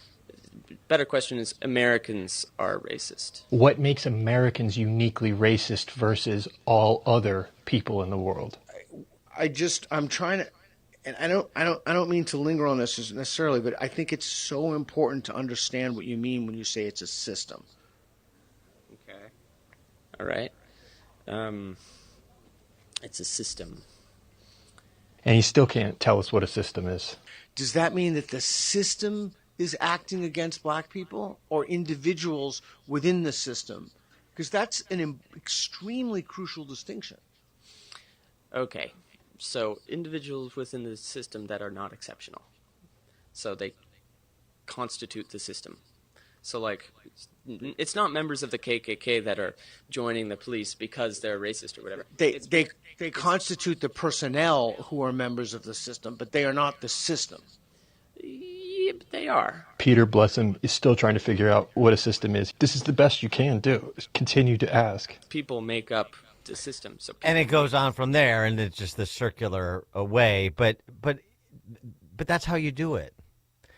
That's how you get people to have to think, probably for the first time, about these phrases that they throw around because somebody else was throwing them around. They've been conditioned to throw them around, and they become how you pretend to understand things that you don't actually understand, including your own position. That's how you do it. these words that you're using, these phrases that you're using, what exactly do they mean?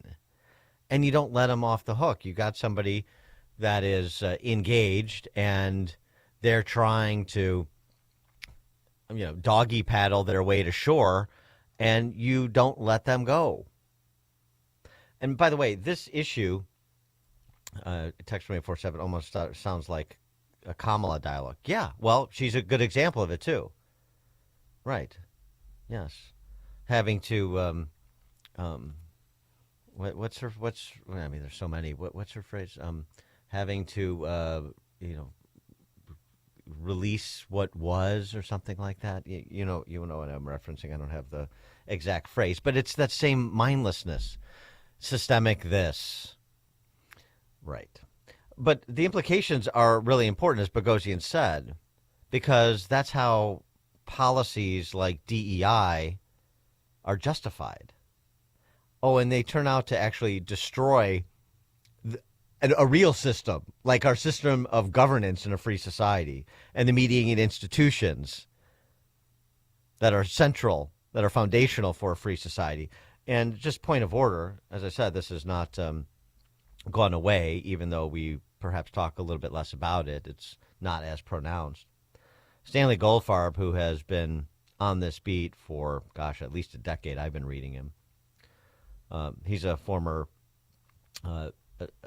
dean of med school, former associate dean at University of Pennsylvania School of Medicine. He's calling on the Trump administration to do more with respect to medicine because the pernicious impact of DEI. He writes, the crisis in medical education is directly connected to DEI. For years, the Liaison Committee on Medical Education, which accredits MD granting programs, required medical schools to establish programs aimed at achieving diversity, quote unquote, aimed at achieving diversity. Medical schools responded by embracing diversity in hiring and admissions. They changed the curricula to teach economic and social lessons that ladder up to the false claim that America is systemically racist. There it is. This liaison committee has tacitly approved this shift by issuing vague standards that give medical schools far too much leeway. The resulting lack of vigor allows unprepared students to slide through undemanding courses while undercutting the preparation needed to become excellent doctors. That's pretty important. I mean, it's like we talked about with, DEI for things like pilots. The guy that's going to cut you open, you want to make sure he didn't, coast through med school by taking undemanding courses, lacking rigor. That's not what I want to hear when I go visit my internal medicine guy, Lee and Hammond, you're on Chicago's Morning.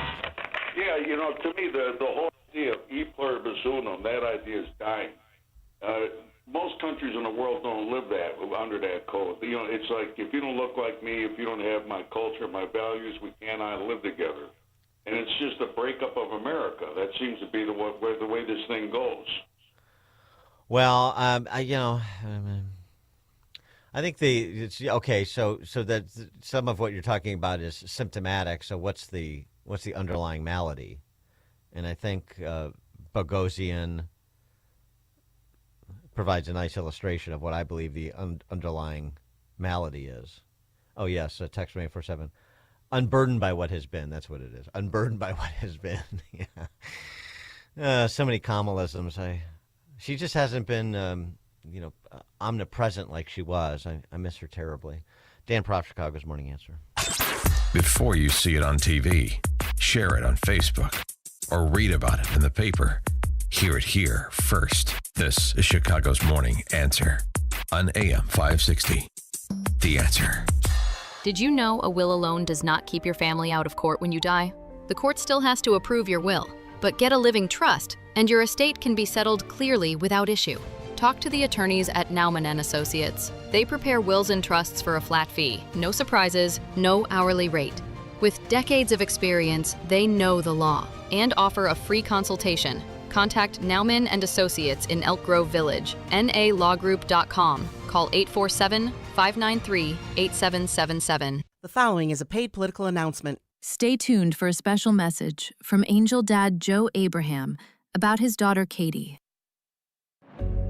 Put yourself in my shoes. I just spent my first Christmas without Katie.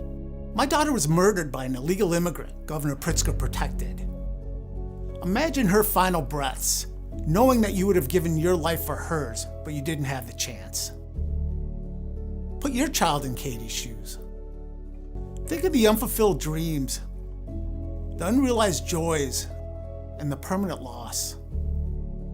I'm not a political guy, but when politicians unleash violent criminals, we all need to get involved. We can do better, and we must do better. Ted Dabrowski would have protected Katie, and he'll protect your children the way I wish someone had protected mine. I'm Ted Dabrowski, and I approve this message. Did you know most remodeling mishaps start before construction even begins? Here's something else you should know. At Forever Remodeling, we do things differently.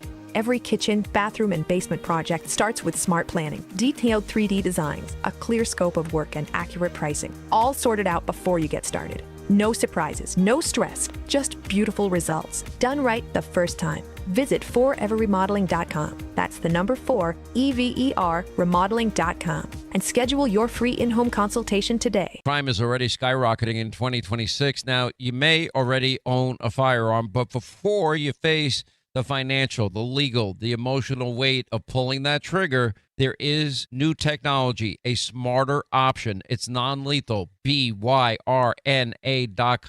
Berta makes less lethal launchers. It fires tear gas, pepper spray, kinetic rounds. It is designed to stop an attacker for up to 40 minutes. That gives you time to escape. That gives you time to get help without deadly consequences. Now, remember, it fires at 400 feet per second, and it has serious stopping power, enough to shut down a threat very fast without the legal, moral complexity of using lethal force. And every single launcher hand-assembled in beautiful Fort Wayne, Indiana. Legal in all 50 states, no background check, and they'll ship it straight to your door. Just go to BYRNA.com today and find the right launcher for you and your family. That's BYRNA.com. AM 560, The Answer.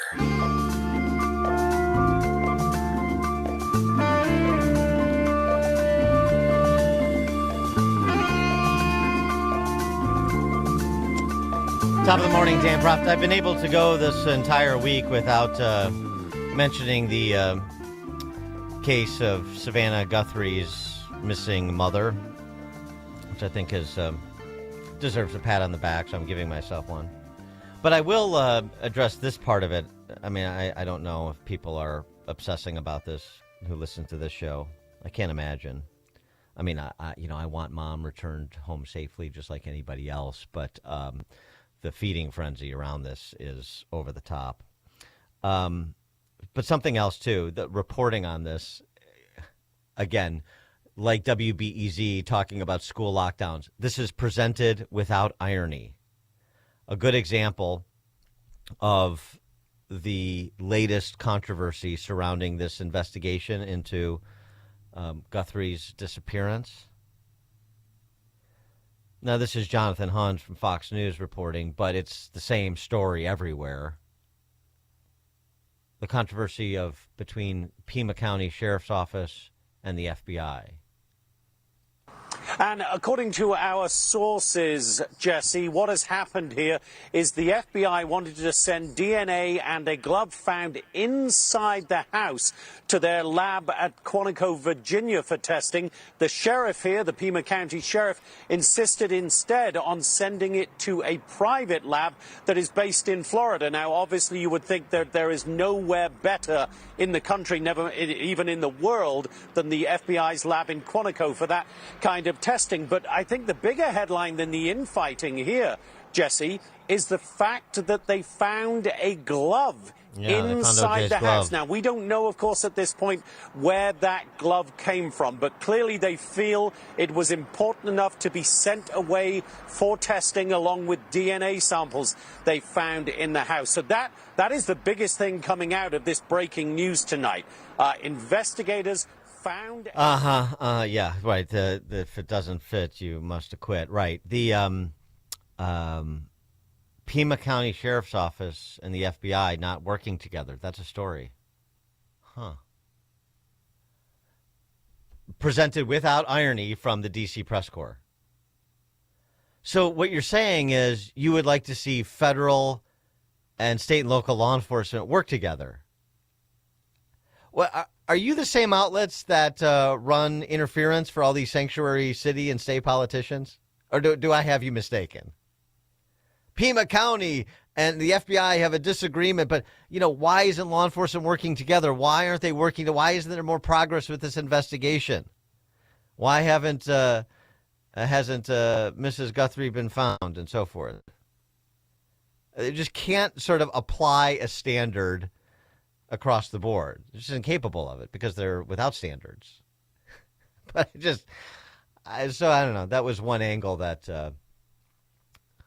I thought was worth addressing. Oh, because you have to talk about this. I mean, I was talking to a friend of mine on the golf course yesterday. It's like, yeah, but don't talk about the story we brought you yesterday, that woman and her 2 minor children who are missing, a bloody mattress in the home, 2 illegal alien painters in question mark. One is in custody. One is a person of interest.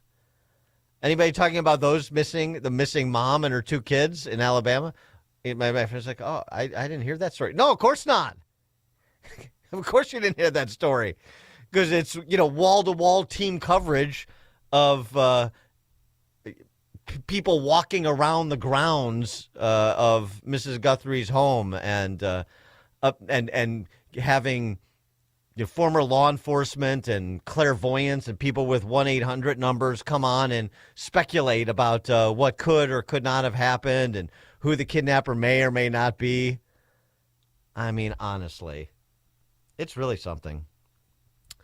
You can never have a low enough opinion of the corporate legacy media. I don't know about people say you can't hate them. I don't hate them. Your opinion can never be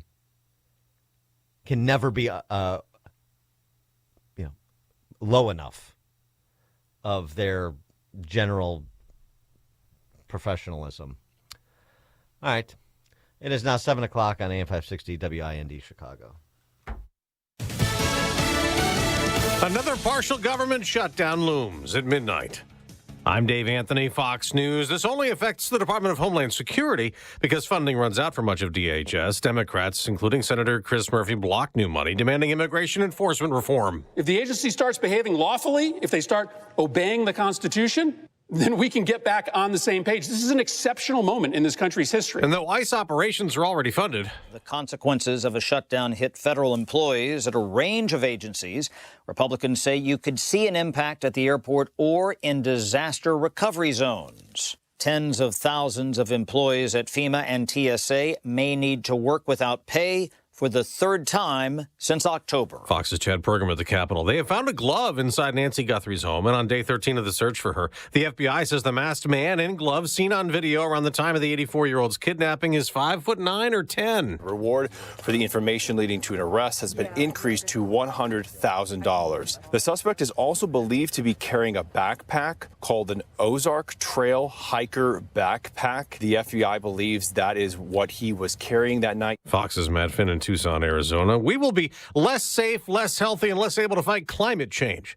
That's what former President Obama posted on X, reacting to President Trump rescinding what's called the endangerment finding that he calls a hoax and a scam from the Obama era in 2009 that underpins a lot of climate regulations to limit greenhouse gases. This was a ripoff of the country by Obama and Biden. Democratic governors and environmental groups plan legal challenges to the EPA deregulation. There's a new crew headed to the International Space Station. Ignition and liftoff. Go Falcon, go Dragon. That SpaceX launch early this morning comes weeks after the last crew was brought home early from the station when one astronaut had a medical condition needing treatment. America's listening to Fox News. Good morning. It is 30 degrees here in Chicago on AM 560 The Answer. I'm Stace Keene in the QC Kinetics newsroom. 1 year after a jury convicted former Illinois House Speaker Michael Madigan on 10 counts, a defense attorney who worked on the case says public corruption trials are worth the time and the taxpayer expense.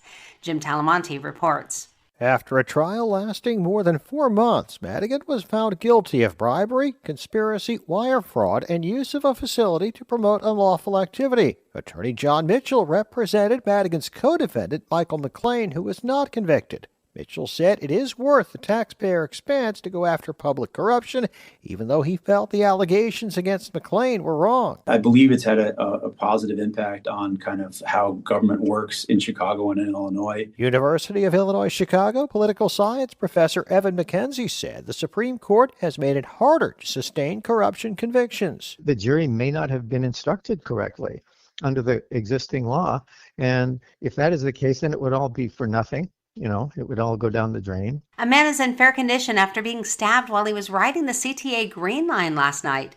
Police say the 44-year-old victim was riding on the train when a male suspect came up to him and started stabbing him. The victim was transported to an area hospital. Police say they don't have any suspects in custody at this time. And the Illinois Environmental Protection Agency's Office of Energy is offering $7 million in grant funding to strengthen energy resilience at publicly owned wastewater treatment plants. Resilient Energy for Wastewater Infrastructure grants provide funding to assess energy vulnerabilities and implement solar energy systems that are paired with battery storage. This report is a service of AlmostFreeTeeth.com. Think full mouth dental implants are too expensive? Think again, not at AlmostFreeTeeth.com. With medical insurance, you could save thousands and receive your finally affordable dream smile. Check if you qualify today at AlmostFreeTeeth.com. A check of the roads is coming up in 2 minutes on AM 560, The Answer.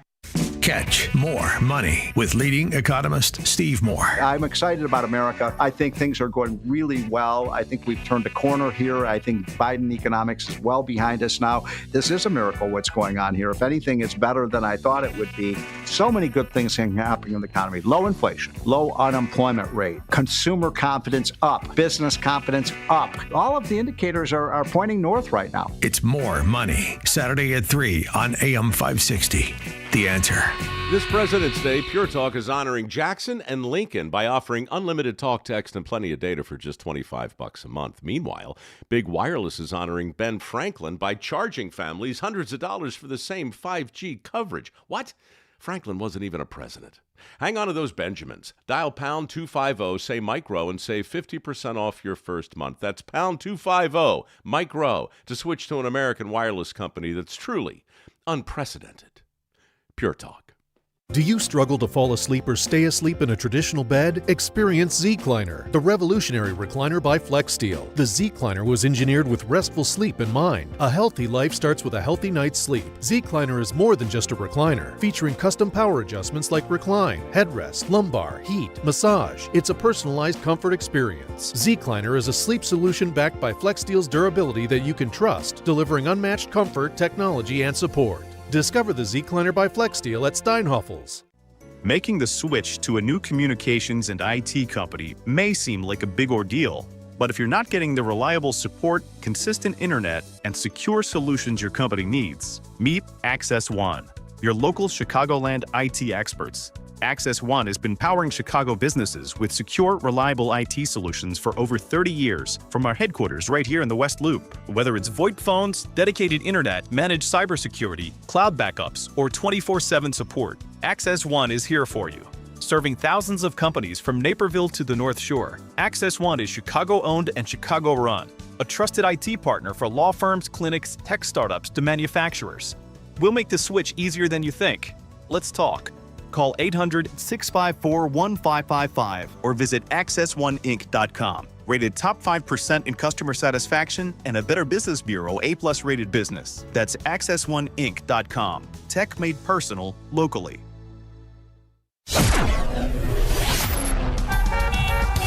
Taking a look at the roads from the Team Hackberg Traffic Center, I'm Sue Aller. Still in really good shape on the Edens, just about 15 minutes both ways from Lake Cook to Montrose. 25 in now on the Kennedy from O'Hare to the Byrne Interchange, 23 on the outbound side, sluggish on the Tri-State northbound between the Reagan Memorial and the Eisenhower. You've got 21 in, 15 out on the Ike from Wolf to the old post office, 30 minutes inbound on the Stevenson from Veterans Memorial to Lakeshore, then real slow on the ramp to get onto the Dan Ryan, and then outbound is 24 minutes on the Stevenson. The Dan Ryan from 95th to Byrne Interchange is 20 minutes, outbound looks good at 11, a little bit sluggish in the express lanes between 51st Street and the Stevenson. This report is a service of Team Hochberg. They've helped thousands of AM 560 listeners with the best rates and service. Let Team Hochberg help you by visiting 56david.com or call 855-563-2843. That's 56david.com. Atlantic Coast Mortgage Equal Housing Lender. Chicago's Morning Answer continues next, but now the latest forecast from the Air Right Heating and Cooling Weather Center. Today will be mostly sunny with a high of 53. Tonight will be clear with a low of 31.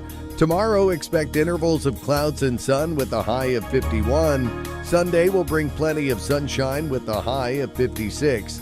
I'm meteorologist Jason Catarina on AM 560, The Answer.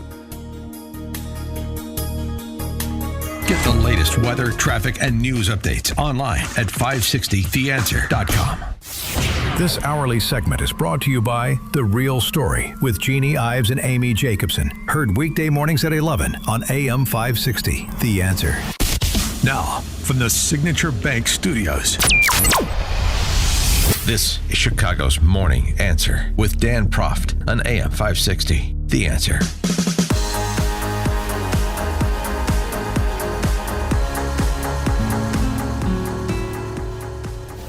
What are the children eating today? Solo tomates con tortilla. Only tomatoes with tortilla. Are they still hungry? Ahorita dice que no porque se calma. Ahorita no está. Right now they are hungry. They want food and we don't have money enough to get to the whole week. How does it make her feel when she can't feed her children? Pues me siento muy triste. It makes me feel sad.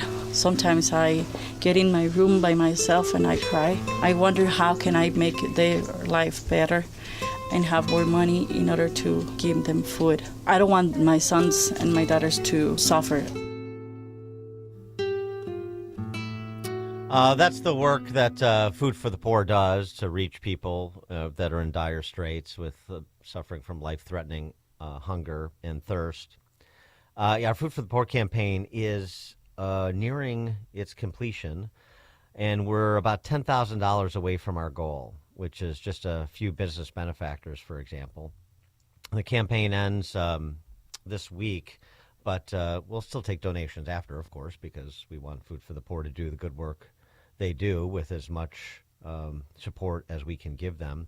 Again, I want to offer another thank you to all the business benefactors who have signed up so far. I mean, this is key. The donor leadership from the business community is what gets us to our goal and what allows Food for the Poor to do all of the life-saving work that they do. Dr. John Coyne of the Primary Veterinary Center, Suburban Welding and Steel, Kaluzny Brothers, America First Contracting, Nexus Employment, IDSupply.com, Gatto Plating, Secure Controls, Brusher Machining, Chris Jacobs' team of Century 21 Circle, Applied Mechanical, MS Consulting, DSP Insurance, Humane Indiana, and so many more. We really appreciate your support. But as I said, we're just a little bit short, and we're hoping, of course, to meet our goals as we do every year as part of this national effort by Food for the Poor in America to help people in the developing world survive. For more on this and where things are at and how you can help and what you can do, pleased to be joined by Daniel Patino from Food for the Poor. Daniel, thanks for joining us. Appreciate it. Dan, thanks for having me back. All right, so I gave sort of a little bit of a status update. Give us a status update of how things are going with the resources that have been generated so far in the holiday season and the beginning of the year. Well, here's where we are. We're 130 children away from our goal. That's a one-time gift of $10,000 if that's something that you can do and your heart opens up to that. But I'm not expecting you to run off the road if you just listen to that. But if you can help 2 children right now, that's a one-time gift of $150, and that feeds those 2 children for an entire year. That's about 2 meals a day for a child that doesn't know where their next meal is coming from. And at the same time, you're also giving them access to safe water, water that's not coming from a watering hole, water that's actually going to rehydrate them. Remember, these children are coming from vulnerable homes, places that have to go to a local garbage dump just to get either a plastic bottle or something the likes to go ahead and change that for just a couple cents, and maybe enough to feed them for the day. But that voice that you just heard there, that's a mom we met in Guatemala. And the thing that gets me every time is that she's not asking for much. She's not asking for a house or a car or a new life. She's asking for a way to feed her kid today and water that's not going to make them sick from the local watering hole. And we can give her that. We're right here for her, and we just need to close this quick gap. And just to refresh our recollection, in terms of the people and the various countries being helped. Particularly this season, I know Jamaica was a focus after that devastating hurricane they suffered. Well, yes. Food for the Poor is actually celebrating its 44th year of helping these families in Latin America and the Caribbean, in 15 countries to be exact. And Jamaica was our founding country. That's where we started this journey way back when, and we still do to this day. So even when a hurricane hits any of these countries that we serve, we already have what is help in place.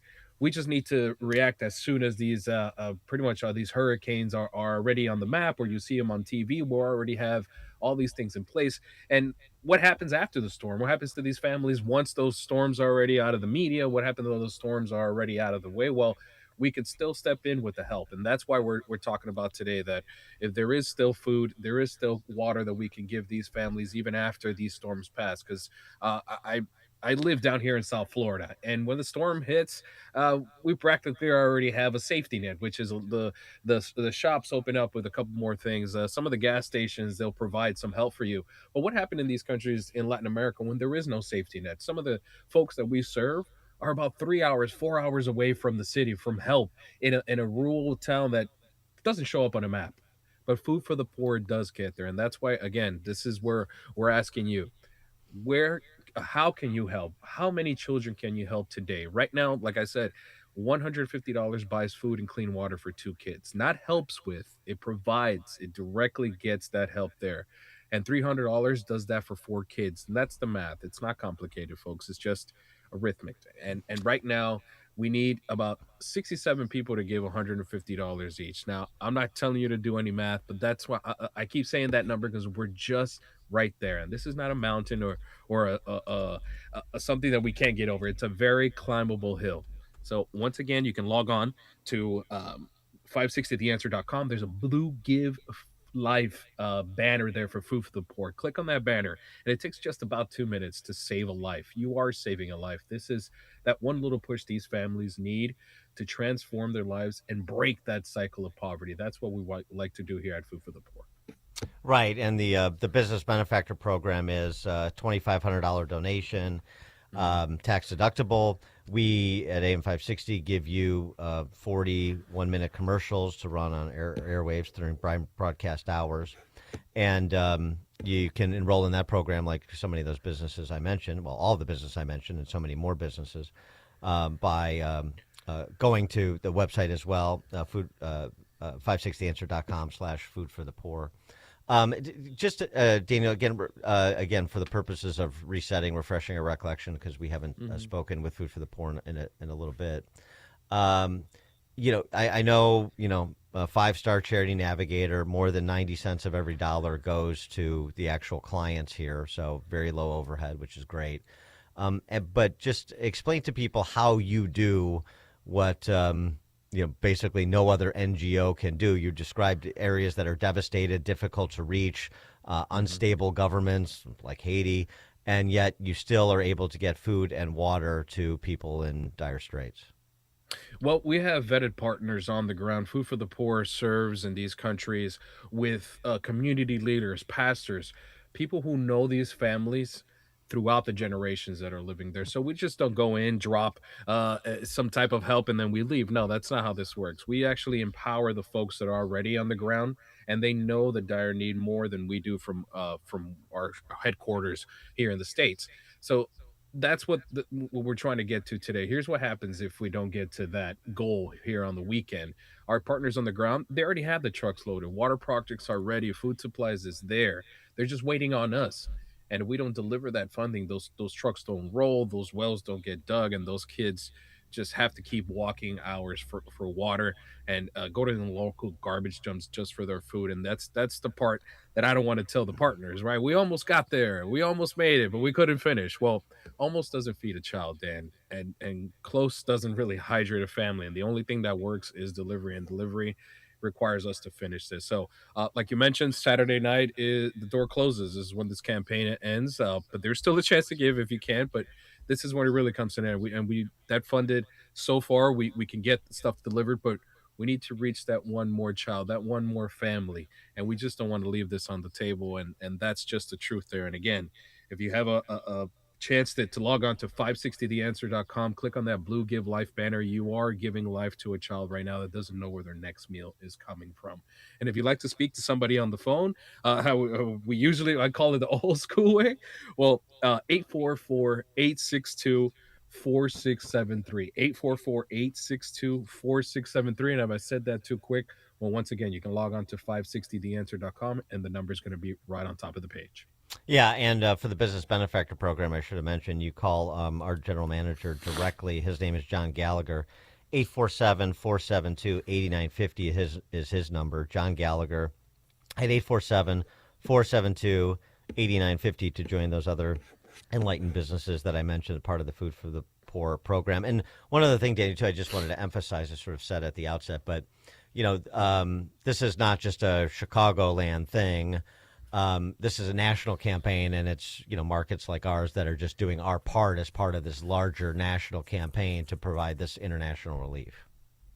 It sure is. I mean, the more the people that can help families, I'm a dad myself of two, and we've spoken to mothers and fathers that basically told us we have to put the children to bed with a little bit of food in their belly, and whatever's left we can have. But that's not enough to feed a whole family for an entire year, and that's the help that we're providing here right now. And what the families go through is something that basically we're trying to stop here at Food for the Poor. We're trying to put ourselves out of work, Dan. That's the idea. If it comes to a day where poverty is relief, then we're out of a job, and I think I'd be happy of that. But for right now, this is a climbable hill, what we're trying to do. So we're just about over a little bit of 100 kids left on the table to help.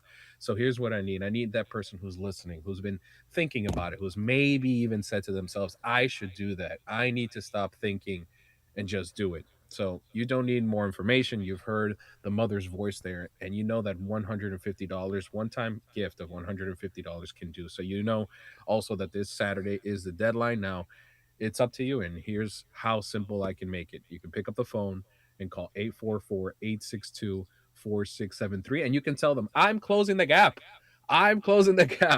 Or you could go to 560theanswer.com and click on that banner. It takes less than 2 minutes. So it can be a one-time gift of $150, $300 if that's your number, and $1,000 if that's your number. That feeds 13 kids, and there's a special match still going on right now. So that $1,000 doubles in impact.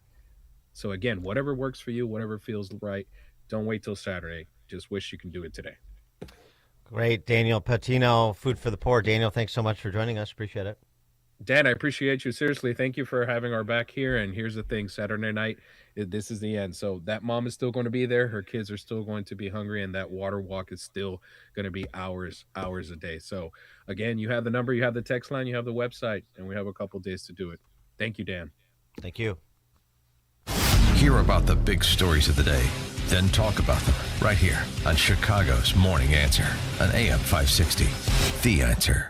Mike Lindell and the MyPillow employees want to thank you for your great support this past year. They want to make 2026 the best year ever. So to thank you, they are giving you free shipping on your entire order and wholesale pricing. So they are bringing back the mega sale. For example, the classic MyPillows, regularly $49.98, now only $14.98. Turn any mattress into the best mattress ever with the made in the USA MyPillow My Mattress Topper and save up to $100. Get a set of MyPillow Giza Dream Sheets for as low as $29.98 or the 6-pack towel set for only $34.98. To get the best specials ever, go to MyPillow.com and use promo code LIBERTY or call 800-489-0201 and use promo code LIBERTY. These offers won't last long, so call 800-489-0201 or go to MyPillow.com and use promo code LIBERTY. Order now and your entire order ships absolutely free. Did you ever think that improving your home could be easy, fun, and affordable? Well, it can be with just one quick visit to this weekend's huge free admission home show in Oak Brook. This year's show is better than ever, saving you time and money on thousands of the latest home improvement products and services. From interiors to exteriors, from decor to outdoor, you'll find it all at the free home show this weekend in Oak Brook at the Drury Lane Event Center. For details, visit oakbrookhomeshow.com today. That's oakbrookhomeshow.com. Rick Borick talks about the emotions of stock market investing. At what point would you rethink your decision that you're invested in the stock market? And you'll notice that someone who answered that question 6 months ago saying, I'm not going to panic until it's down 30%, calls you up on the phone and says, it's down 8, what's going on? And I says, what happened to the 30% guy, right? Unleash Your Wealth, Saturday at 7 a.m. and 2 p.m. on AM 560, The Answer. Fearless conversations and sharp analysis of the stories that matter. It's the Aaron Mullins Show, now available on the Salem Podcast Network. In the wake of what's just occurred in Venezuela, when we look at what might be happening in Iran, when we look at some other countries who might have all of a sudden not feel as secure as they once did, I'm trying to find the downside here. I get the cheerleading because it's bloody awesome. Subscribe today on Apple, Spotify, YouTube, or at SalemPodcastNetwork.com. Town Hall News, where conservative voices cut through the noise from breaking headlines to fearless opinion. We report what matters without apology. Written by people who actually believe what you believe. Town Hall tells the stories the corporate press buries, from President Trump to Capitol Hill. From pivotal elections to your everyday lives, join the movement at townhall.com. Real stories, real reporters, real conservative media. Penny Mustard raised the bar with the Klein Sofa Sleeper. We didn't raise the bar. We removed it entirely. Oh, right. That awful metal bar that digs into your back. The Klein Sofa Sleeper has a solid platform base with no springs or painful metal bars. In other words, the Klein is the best, bar none. The Klein Sofa Sleeper, starting at just $141 a month with no interest until February of 2029 through February 16th at Penny Mustard. 6 Chicagoland showrooms. PennyMustard.com. AM 560, The Answer. Top of the morning, Dan Proft here. Here's an inconvenient truth. President Trump struck a blow for affordability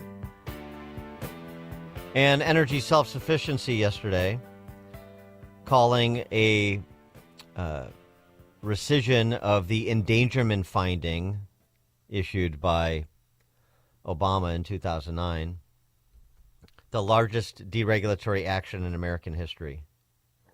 $1.3 trillion in regulations this will save, according to the White House. The EPA projects an average savings of $2,400 per vehicle, as well as further savings on farm machinery that are going to be freed from this these Rube Goldberg-esque emissions standards. And that Obama switch, as Lee Zeldin called it, that's gone. And as a cherry on top, we are ending the federal government's push to get manufacturers to install that Obama switch, the almost universally despised start-stop feature. There will be no more climate participation trophies awarded to manufacturers for making Americans' cars die at every red light and stop sign. It's over, done, finished. And yes, so there you go. That's good. I mean, in terms of mandate, make whatever you want to make, but mandate. Same thing with EVs. What did I see this week? The big automakers, $50 billion write-down on the investments and production of EVs that was an oversupply to the demand. Trump had some things to say, too, including a favorite hobby horse of his, windmills. And we're putting them all over our fields and ruining the fields and killing the birds and all of this. And the environmentalists say they like them, but they really are a tremendous eyesore. They ruined. Europe has gone, as you know, Europe isn't even recognizable anymore between immigration and because of, environmental things like the windmills, which are taking over. The people hate them. The energy is by far the most expensive. And we're fighting very hard to make sure that they don't get built. I hope we don't have one built during my administration. Yeah, and so what this endangerment finding that Obama promulgated after a 2007 Supreme Court decision that greenhouse gases qualified as pollutants under the Clean Air Act, the effect of it was to provide a glide path for these EV mandates, as well as to force fossil fuel power plants to shut down. So Trump, earlier the week, talking about reigniting the coal industry, if you will, and now this move to probably send Al Gore off heckling Trump administration officials at conferences like he did Howard Lutnick at Davos. Mark in Northbrook, you're on Chicago's Morning Answer. Oh, good morning, Dan.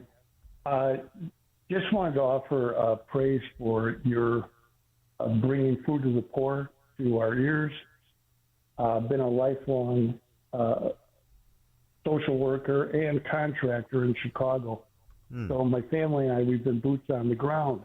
And with Food for the Poor, you're out here on the radio waves asking for $10,000 more. And yet, in contrast, just with your current story of energy and Obama, the simple solutions through sincere people like Food for the Poor and all their volunteers and services, that should be mobilized more through the efforts of also the partnership with the Trump administration, who seems to be sincere in helping others and trying to help others in other countries rather than importing people to this country, because people want to stay in their country if they're treated fairly.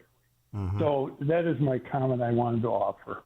Great. Thanks for that, Mark. Appreciate that. Text from what did I see? Where did I see it? Text from 630 just gave $300 to Food for the Poor. Thanks for the reminder. No, thank you. The $300, food and water for 4 children for a year.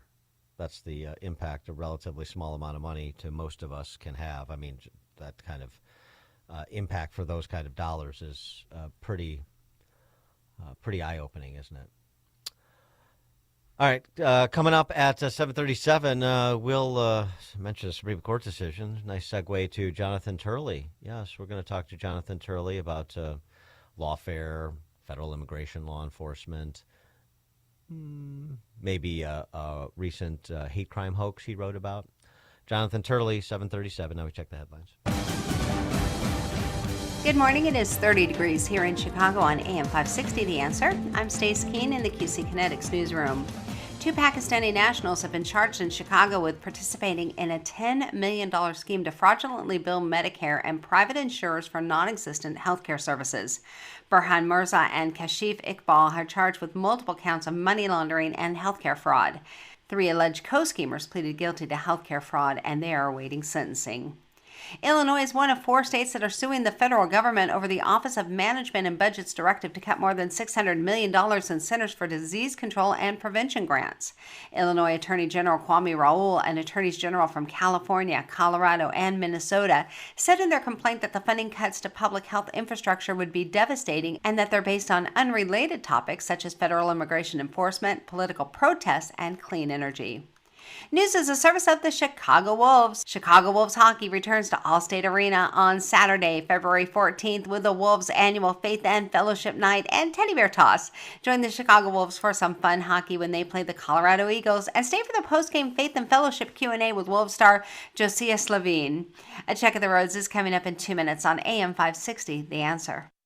Your home is a valuable asset, and you want to take care of your home. From roofs, siding, windows, and doors to furnaces, flooring, landscaping, and much more. Listen to your go-to for all things home. It's Home Answers Radio every Sunday morning at 9. Sponsored in part by JeffBuysYourHouse.com and by Center Guard Plumbing. Get answers from industry experts so you can make informed decisions about your home improvement. Right here on AM 560, The Answer. It's Dr. David Kolbaba. Hey, you've got to get your Heart Healthy Scan ×2. It's non-invasive and takes just a few minutes to do your first scan, and then your second one 30 minutes later.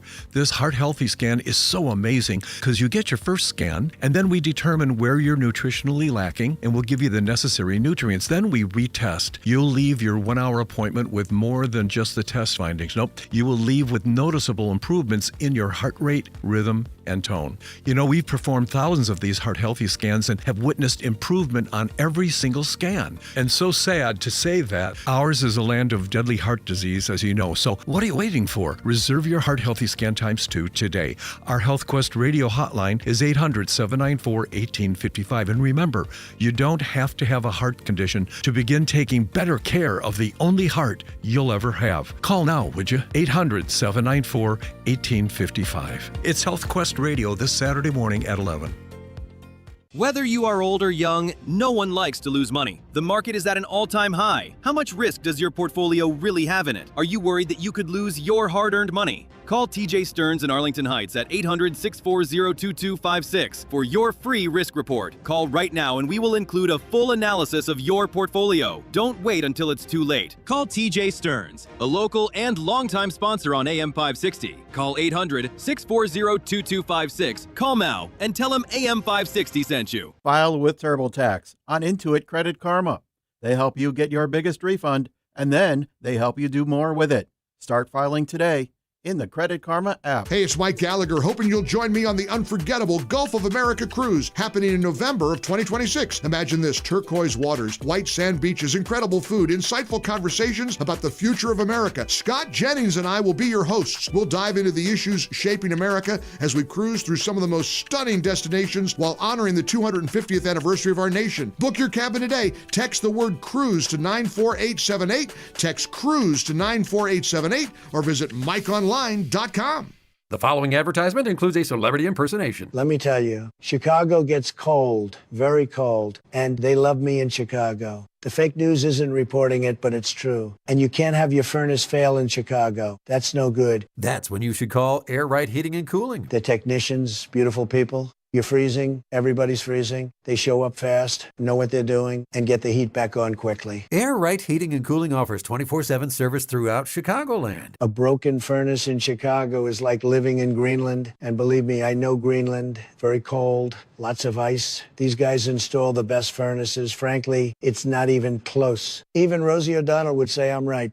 but she won't. For fast, reliable heating service, trust Air Right Heating and Cooling. Tell them AM 560 sent you and save $56 off any service. Nobody's ever done anything like that. Unbelievable. Visit them at air-right.com. That's AIR-RITE.com. Doing it right since 1959. At AlmostFreeTeeth.com, they're dedicated to making smiles great again. If you have medical PPO insurance, find out how you could save 90% off on average to get a beautiful dental implant-supported smile. Check if you qualify right now at AlmostFreeTeeth.com. Signature Bank is Chicago's fastest growing independently owned business bank, a bank where relationships still matter. Signature Bank knows your name and your story. I'm Dan Proft, and I know this because Signature Bank is my business bank. Anthony and John here from Bionic Auto Parts, proud clients of Signature Bank. We deliver high-quality, recycled and remanufactured auto parts to Chicago and Milwaukee. Our mission is simple: provide parts safely, reliably, with great customer satisfaction. We process over 350 vehicles a month. With big banks, everything took forever. Layers of approvals and endless delays. At Signature Bank, one call got it done. Whether it's lending, deposits, or treasury management, they deliver fast. Signature Bank made us feel like family. That's a partnership we deeply appreciate. Signature Bank helps local businesses succeed. Want to learn how Signature Bank can help turn your business vision into reality? Call Signature Bank at 773-467-5600 or visit signaturebank.bank. Member FDIC, Equal Housing Lender. Did you know most remodeling mishaps start before construction even begins? Here's something else you should know. At Forever Remodeling, we do things differently. Every kitchen, bathroom, and basement project starts with smart planning, detailed 3D designs, a clear scope of work, and accurate pricing, all sorted out before you get started. No surprises, no stress, just beautiful results. Done right the first time. Visit foreverremodeling.com. That's the number 4, EVER, remodeling.com. And schedule your free in-home consultation today. A voice for the new right, charting a new path forward for American conservatism. It's the Josh Hammer Show, now available on the Salem Podcast Network. Is this going to explode into 2020? For a while, it looked like that was not going to be the case. Increasingly, I am less confident. They're not stopping. They are being aided and abetted by willful idiot, neo-Confederate insurrectionist politicians like the coward in the Twin Cities, Tim Walz. Subscribe today on Apple, Spotify, YouTube, or at SalemPodcastNetwork.com. Taking a look at the roads from the Team Hackberg Traffic Center, I'm Sue Aller. Looks like a broken down semi-truck broke down on the Bishop Ford. Westbound is on the exit ramp to the Stony Island feeder, so that's going to slow you down. And traveling northbound on Lakeshore Drive, jammed from Bryn Mawr Avenue to Hollywood Avenue. The Dan Ryan, that slows down from 95th to the Burn Interchange, 21 minutes. Outbound looks good at 11. Inbound Stevenson, you've got 31 minutes from Veterans Memorial to Lakeshore, 22 on the outbound side. The Edens, 15 minutes both ways from Lake Hook to Montrose, 27 in on the Kennedy from O'Hare to the Burn Interchange, 27 out. And the Ike is 25 minutes in, 15 out from Wolf to the old post office. This report is a service of Blindster.com. Kyle Cox started Blindster in his garage back in 2010. Since then, they've sold millions of custom blinds, shades, and shutters nationwide. Their blinds are DIY friendly, guaranteed to fit, and always cheaper than big box stores. Blindster.com. Chicago's Morning Answer continues next, but now the latest forecast from the Air Right Heating and Cooling Weather Center. Today will be mostly sunny with a high of 53. Tonight will be clear with a low of 31. Tomorrow, expect intervals of clouds and sun with a high of 51. Sunday will bring plenty of sunshine with a high of 56. On Monday, there will be times of clouds and sun, and the temperature will break the record of 58 set in 1921, reaching a high of 60. I'm meteorologist Jason Catarina on AM 560, The Answer. Get the latest weather, traffic, and news updates online at 560theanswer.com. This hourly segment is brought to you by The Real Story with Jeannie Ives and Amy Jacobson. Heard weekday mornings at 11 on AM 560, The Answer. Now, from the Signature Bank Studios. Be a part of AM 560's Republican debate on Thursday, February 26th at Benedictine University in Lisle. Get your free tickets today at 560theanswer.com/debate.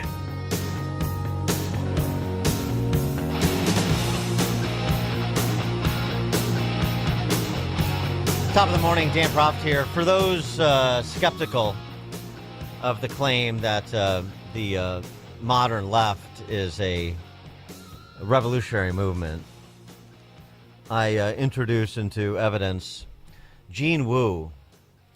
You may remember that name.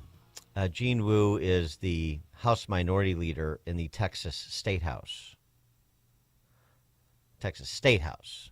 You may remember it here in Chicago because he led his people as they fled Texas for the safe haven of Illinois when Governor Abbott and Republicans in Texas were moving to do a redistricting, which, of course, now the Democrats have replicated in California, Virginia. It was egregious when Abbott did it because they're opposed to gerrymandering, so they fled to the most gerrymandered state in the country, of course, Illinois. But I digress. Anyway, that's where you may remember the name.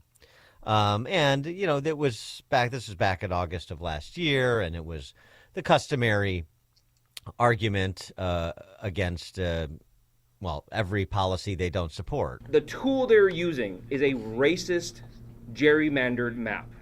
A map that seeks to use racial lines to divide hard-working communities who have spent decades building up their power and strengthening their voices. And Governor Abbott is doing this in submission to Donald Trump. Yeah, that was untrue, and but everything is racist. Voter ID is racist. redistricting is racist. Of course, as he's standing in a state whose congressional districts look like Rorschach ink blots, but drawn specifically for racial reasons, but and other, political constituency reasons. Certainly not compact, contiguous, respect for municipal boundaries as sort of the guidelines the Supreme Court has promulgated. But I digress, because this week, Gene Wu is back in the news for saying this. I always tell people the day the Latino, African American, Asian, and other communities realize that they share the same oppressor is the day we start winning, because we are the majority in this country now. We have the ability to take over this country and to do what is needed for everyone and to make things fair. But the problem is our communities are divided. They're completely divided. And I talk about this. Identities of the world, except honkies, unite. You have nothing to lose but your chains, says Gene Wu. That sort of feeds into the thesis of Jonathan Turley's new book, Rage and the Republic, The Unfinished Story of the American Revolution. Professor Turley is a columnist, television analyst, and the Shapiro Chair for Public Interest Law at George Washington University Law School, the Colonials. Professor Turley, thanks for joining us again. Appreciate it. Thank you, Dan. It's great to be with you.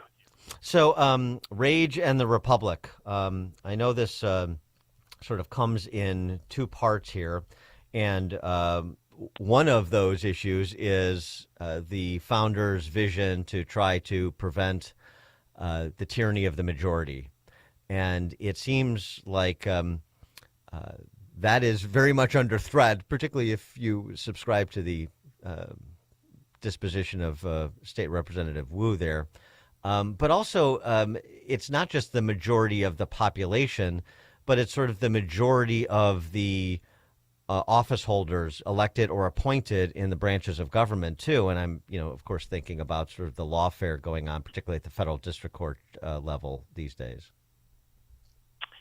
No, thank you very much for having me on. And that's very much true. The Rage and Republic first looks back at the unique elements, personalities, events that came in to play to create this unique republic. This is the oldest and most successful democracy in history. And the first half of the book looks at our revolution and compares it to the French Revolution and asks why one became this model of a republic and the other became a bloodletting in the Reign of Terror. And that would become relevant in the second half of the book, where I look forward and ask, can that republic actually survive the 21st century? Can it, quite frankly, survive us?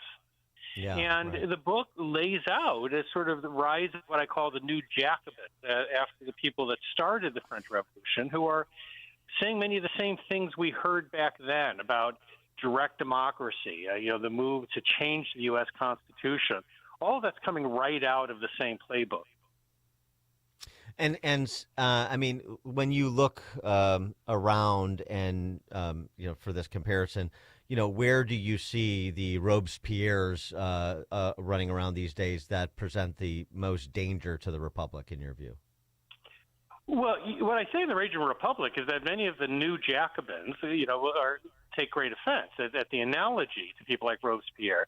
But I point out in the book that if you read Robespierre's writings when he started with others the Jacobin movement, you'd have thought he was an ACLU lawyer. I mean, he would talk about due process and democracy and the rights of man, and then he would ultimately become the head of this terror, where he said that terror itself is virtue. So many of these people were lawyers, law professors, even aristocrats. And we're seeing that today. We have the dean at Berkeley Law School saying the U.S. Constitution's a failure, it has to be scrapped. And you've got law professors arguing that the Constitution no longer protects people and is, in fact, the greatest threat. Those are very similar voices. We've heard them before.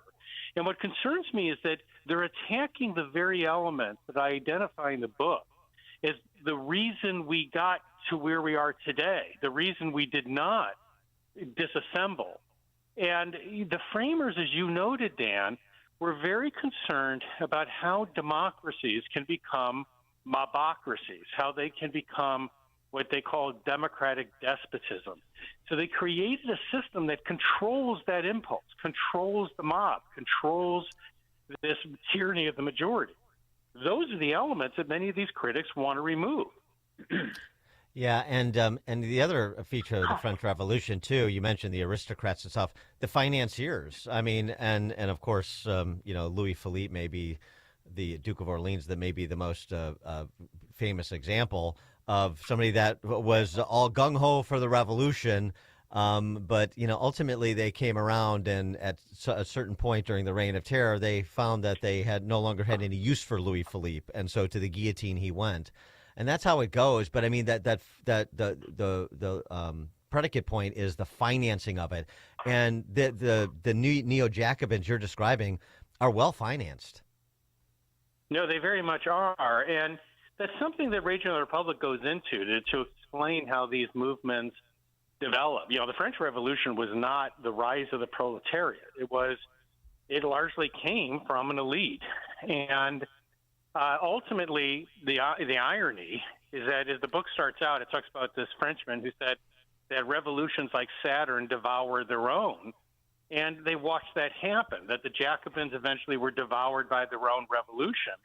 And what I say in the book is that that's the fate of many of these individuals, the Schumers and others who are trying to lead this mob to the midterms.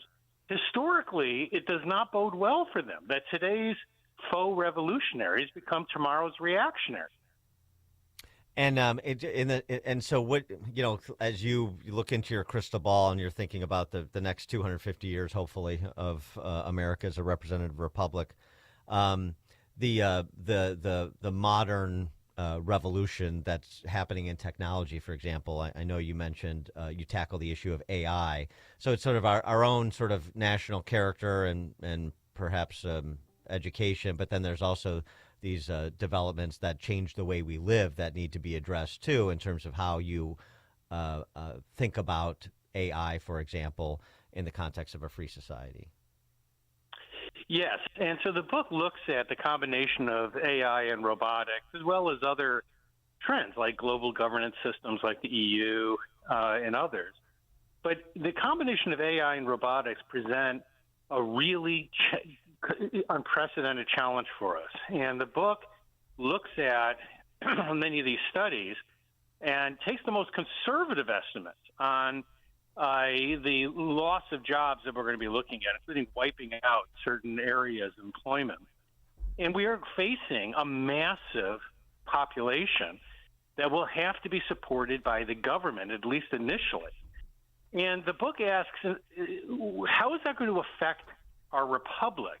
We can't be what I call a kept citizenry. We can't have the government just pay us like an arts and crafts citizenry. They just keep us entertained, because we demand more as human beings. And so the book looks at how we can maintain what I call a liberty-enhancing economy. Because people don't realize that this is not just the 250th anniversary of our revolution. It's the 250th anniversary of the release of Wealth of Nations by Adam Smith. Mm-hmm. And that was not a big hit in Europe, but the framers and the founders loved it because they knew that and realized that Smith's economics theory was the perfect companion to their political theory, because ours was the first Enlightenment revolution.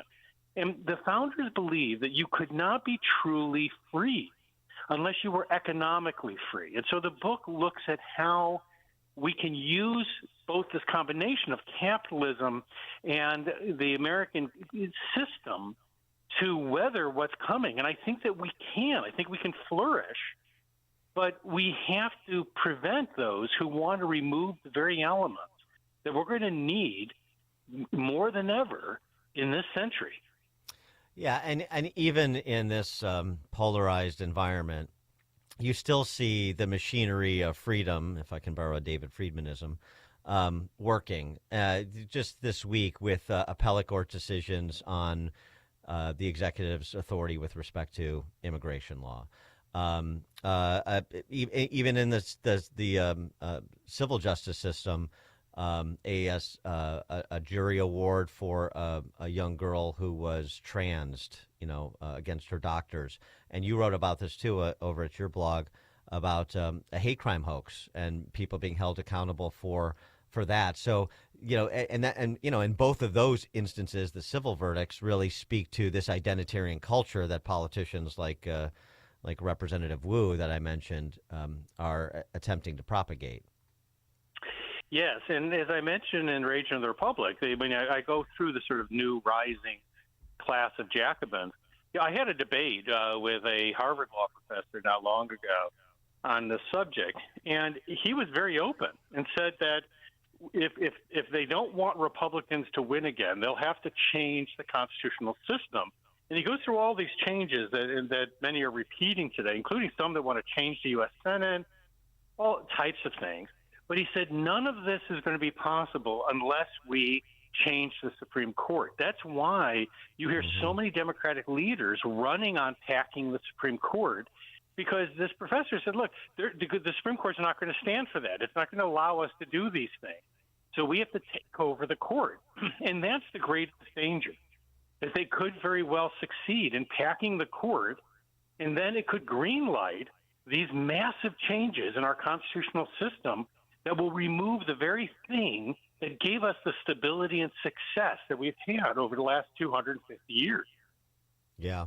No, I think you're right. That's the linchpin, and you're right. That's why there's so much emphasis by them on it.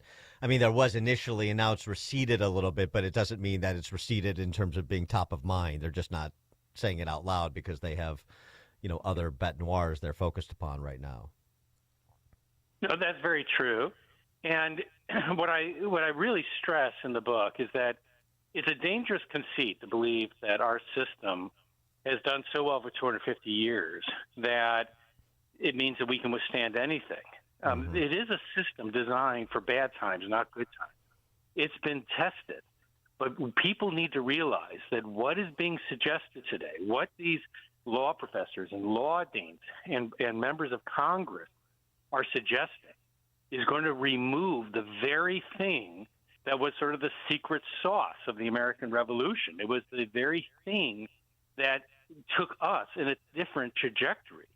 And we've got to look at how we preserve that. The book talks about a Frenchman who wrote at the beginning of our republic, a very popular book in France.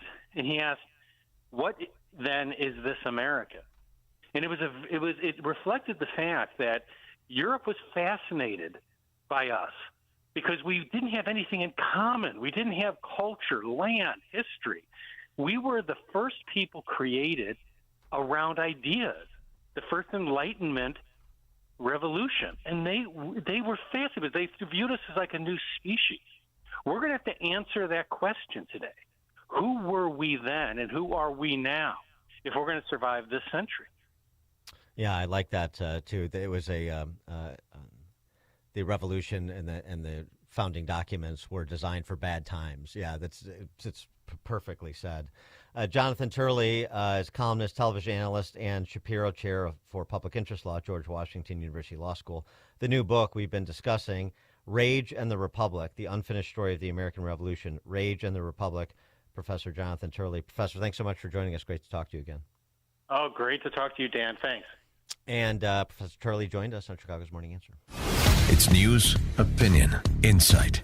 This is Chicago's Morning Answer on AM 560. The Answer. If you or someone you love are getting high quotes for dental implants, visit almostfreeteeth.com today. With a medical PPO insurance plan, it's possible to save 90% off on average to be able to smile again. Check if you qualify now at almostfreeteeth.com. Hi, I'm Ken Mariotti, owner of Woodland Windows and Doors, a third-generation family-owned business since 1969. We know you're bombarded by choices when shopping for new windows or doors, so we're inviting you to experience the Woodland difference. For decades, we have been transforming living spaces with Marvin Windows, a fifth-generation family business. Marvin replacement windows have been known to increase the warmth of your cold rooms by 10 degrees. Think about that, 10 degrees warmer. When you welcome Woodland into your home, you will get a product expert to transform your living spaces, full-time, dedicated professional installers that you can trust in your home, along with the best products like Marvin.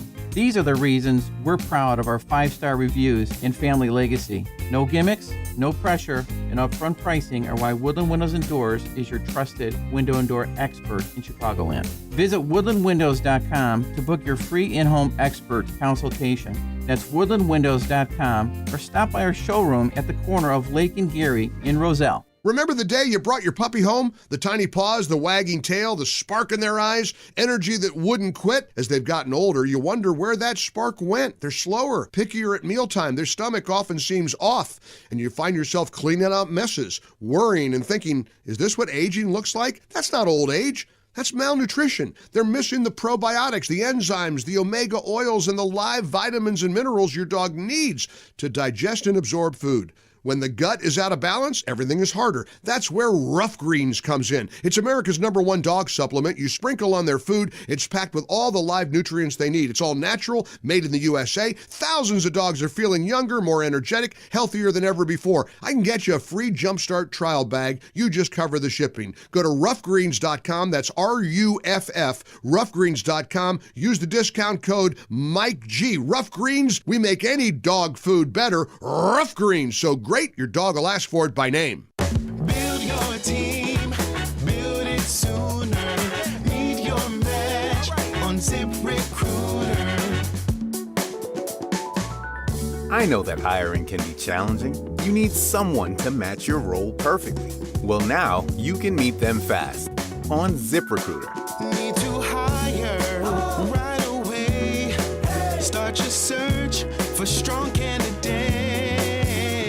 The right fit awaits. All your roles, fill them sooner. Meet your match on ZipRecruiter. Just head to ZipRecruiter.com/free right now to try it for free, and you're on your way to meeting your match. 4 out of 5 employers who post on ZipRecruiter get a quality candidate within the first day. So try it now. Go to ZipRecruiter.com/free. That's ZipRecruiter.com/free. Meet your match on ZipRecruiter. Try it free. Welcome back to Ask Hassellus. I give up. Where are they? Who? Hassellus Mattress employees. Hassellus Mattress showrooms really are employee-free. Give our mattresses a try with no pushy sales guy. Don't believe it. You won't believe our prices either. Beauty Rest, Sealy Posturepedic, and more for way less. Free next day delivery too. Sure. Next you'll say I can get a free adjustable base with my purchase through Monday. As a matter of fact, yes. Oh, come on. Find an employee-free showroom near you at hassellus.com. AM 560, The Answer.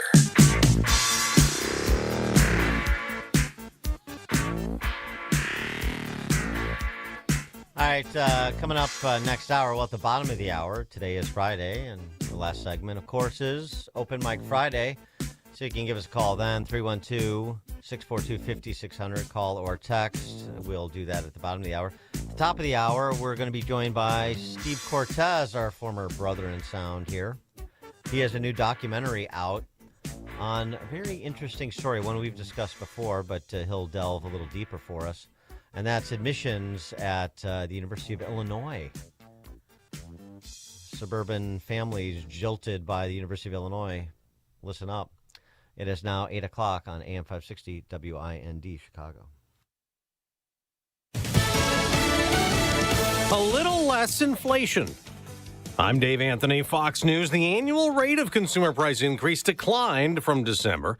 Fox's Jenny Casola has the better than expected numbers. Price increases moderated in January. The consumer price index rose just 0.2% for the month and 2.4% on an annual basis. That is 0.3 lower than December's inflation rate. Right before the numbers came out, White House Press Secretary Caroline Leavitt told Fox. We also see as inflation has come down, wages have increased under this president. So Americans have more purchasing power. Leavitt also blames Democrats for funding running out at midnight for much of Homeland Security. The brave men and women of our United States Coast Guard, of FEMA, who are still helping Americans turn their lights on from the recent winter storm, and the men and women of TSA that work diligently to keep our airports moving and keep flights efficiently going, are going to go without a paycheck. Senate Democratic leader Chuck Schumer demands immigration enforcement reform be included in any new Homeland Security funding. Republicans chose to put a bill on the floor that ignored the abuses, ignored the outrage, ignored what the American people want overwhelmingly. ICE already has funding to continue operations from the Big Beautiful Bill. The reward for information leading to an arrest in Nancy Guthrie's kidnapping is up to $100,000. A glove was found inside the 84-year-old's home, and on day 13 of the search, Fox's Matt Finn reports from Tucson, Arizona. The Pima County Sheriff is asking anyone with a camera in the area of East Skyline Drive and North Campbell Avenue, it's about a 2-mile radius here, to check their video from January 1st through February 1st and submit the video to the Pima County Sheriff's online link. The sheriff is looking for people, cars, or, of course, anything suspicious. A new crew will arrive at the International Space Station tomorrow. 3, 2. SpaceX launched them about 4 hours ago to replace the last crew brought home early when one astronaut needed medical treatment. America's listening to Fox. Good morning. It's 32 degrees here in Chicago on AM 560, The Answer. I'm Stace Keene in the QC Kinetics newsroom. A federal judge has issued an order temporarily halting the Trump administration from cutting hundreds of millions of dollars in healthcare grants. Illinois, California, Colorado, and Minnesota had filed a joint lawsuit following the Office of Management and Budget's directive to cut more than $600 million in Centers for Disease Control and Prevention grants. The states had argued that those cuts would be devastating to communities. The judge's order halts the cuts for 2 weeks. Illinois Attorney General Kwame Raoul called the healthcare grant cuts unprecedented and politically motivated. With overall crime across the system at some of its highest levels over the last decade, a group of community activists and faith-based leaders are joining forces in the hopes of keeping CTA riders safe. Jim Talmonte has the story. Leaders recently announced the launch of a joint safety task force that will see members riding the system in hopes of preventing crime before it happens. Well, I go out on the trains with my violence interrupters twice a week. We ride the trains twice a week. During some of the hours that we believe that you're going to have more issues. We're not in competition with the police or the K-9 unit. We would like to complement their work by providing community outreach. Chicago police have yet to identify a body that was pulled from the Chicago River on Thursday.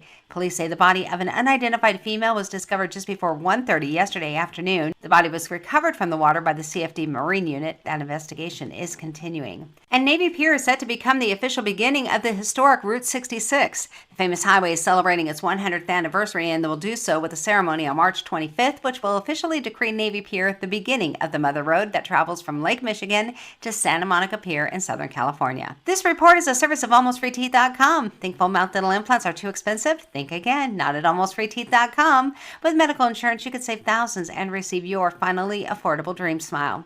Check if you qualify today at AlmostFreeTeeth.com. A check of your roads is coming up in 2 minutes, but time now for the AM 560 Business Beat, a service of Signature Bank. I'm Charles Payne, and this is the Fox Business Report. The crypto slump took a toll on Coinbase Global in recent months. Coinbase reported a loss for the quarter. Bitcoin is trading under 67,000 today. It was over 120,000 last fall. Advance Auto Parts shares are up 6% after reporting an upbeat quarter. Wendy's earnings also top forecast, though that stock's losing ground. Wendy's sees global sales coming in flat for this year.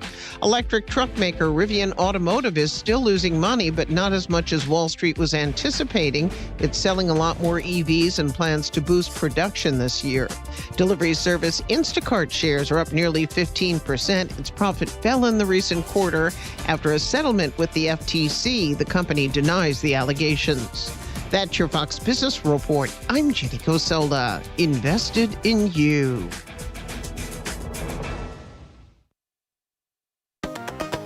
Make sure that you never miss a day of Chicago's Morning Answer with Dan Proft when you subscribe to the Chicago's Morning Answer podcast, presented by Signature Bank. Listen to the entire show each day on demand with limited commercial breaks. You can subscribe today for free at 560theanswer.com and click on podcasts or search for Chicago's Morning Answer on Apple, Spotify, or wherever you listen to podcasts. If you're over 40 and plan to retire someday, the window to protect what you've built may be smaller than you realize. As retirement moves from someday to on the horizon, protecting what you've built becomes just as important as growing it. And that's where Noble Gold Investments comes in. They help investors reduce risk by adding gold and silver to their portfolios. Visit noblegoldinvestments.com, noblegoldinvestments.com. Past performance may not be indicative of future results. Investing in precious metals involves risk. Consult with your tax or financial professional before making investment decisions. This President's Day, Pure Talk is honoring Jackson and Lincoln by offering unlimited talk, text, and plenty of data for just $25 a month. Meanwhile, Big Wireless is honoring Ben Franklin by charging families hundreds of dollars for the same 5G coverage. What? Franklin wasn't even a president. Hang on to those Benjamins. Dial pound 250, say micro, and save 50% off your first month. That's pound 250, micro, to switch to an American wireless company that's truly unprecedented. Pure Talk. Do you struggle to fall asleep or stay asleep in a traditional bed? Experience Zecliner, the revolutionary recliner by FlexSteel. The Zecliner was engineered with restful sleep in mind. A healthy life starts with a healthy night's sleep. Zecliner is more than just a recliner, featuring custom power adjustments like recline, headrest, lumbar, heat, massage. It's a personalized comfort experience. Zecliner is a sleep solution backed by FlexSteel's durability that you can trust, delivering unmatched comfort, technology, and support. Discover the Zecliner by FlexSteel at Steinhoffel's.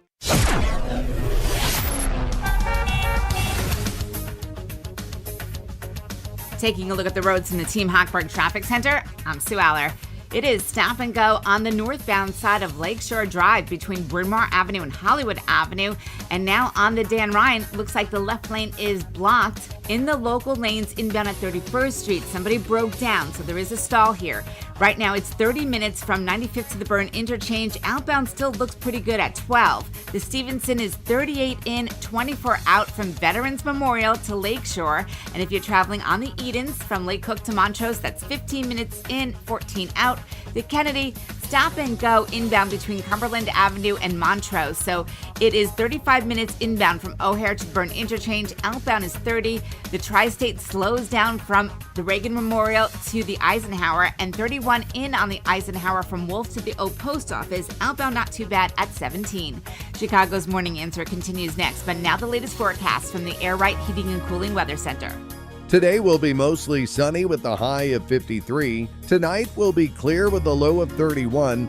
Tomorrow, expect intervals of clouds and sun with a high of 51. Sunday will bring plenty of sunshine with a high of 56. I'm meteorologist Jason Caterina on AM 560, The Answer. Get the latest weather, traffic, and news updates online at 560theanswer.com. Now, from the Signature Bank Studios, this is Chicago's Morning Answer with Dan Proft on AM 560, The Answer.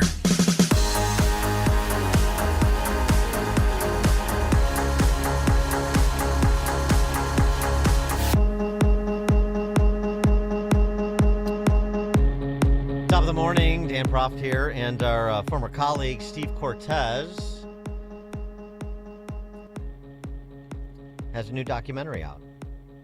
And it looks at the admittance of Chinese nationals to American universities to the detriment of American families. And we're talking about, sort of similarly situated American kids in terms of academic and extracurricular activity, in terms of, quality applicants to state schools like, say, University of Illinois. When you think of Central Illinois in the American heartland, you probably conjure up images of abundant, fertile farms, windswept plains, hardy Midwestern patriots, and perhaps even the University of Illinois Fighting Illini. But unfortunately, you should also picture this. 一个大长传线，很可能拿到，下来可以下往前杀，直接打正，第一次超前之后直接打正，一次进攻，直接打正。 That's Illini football, broadcast in Mandarin Chinese in the middle of America. Why? Well, I mean, probably Roger Goodell sanctioned.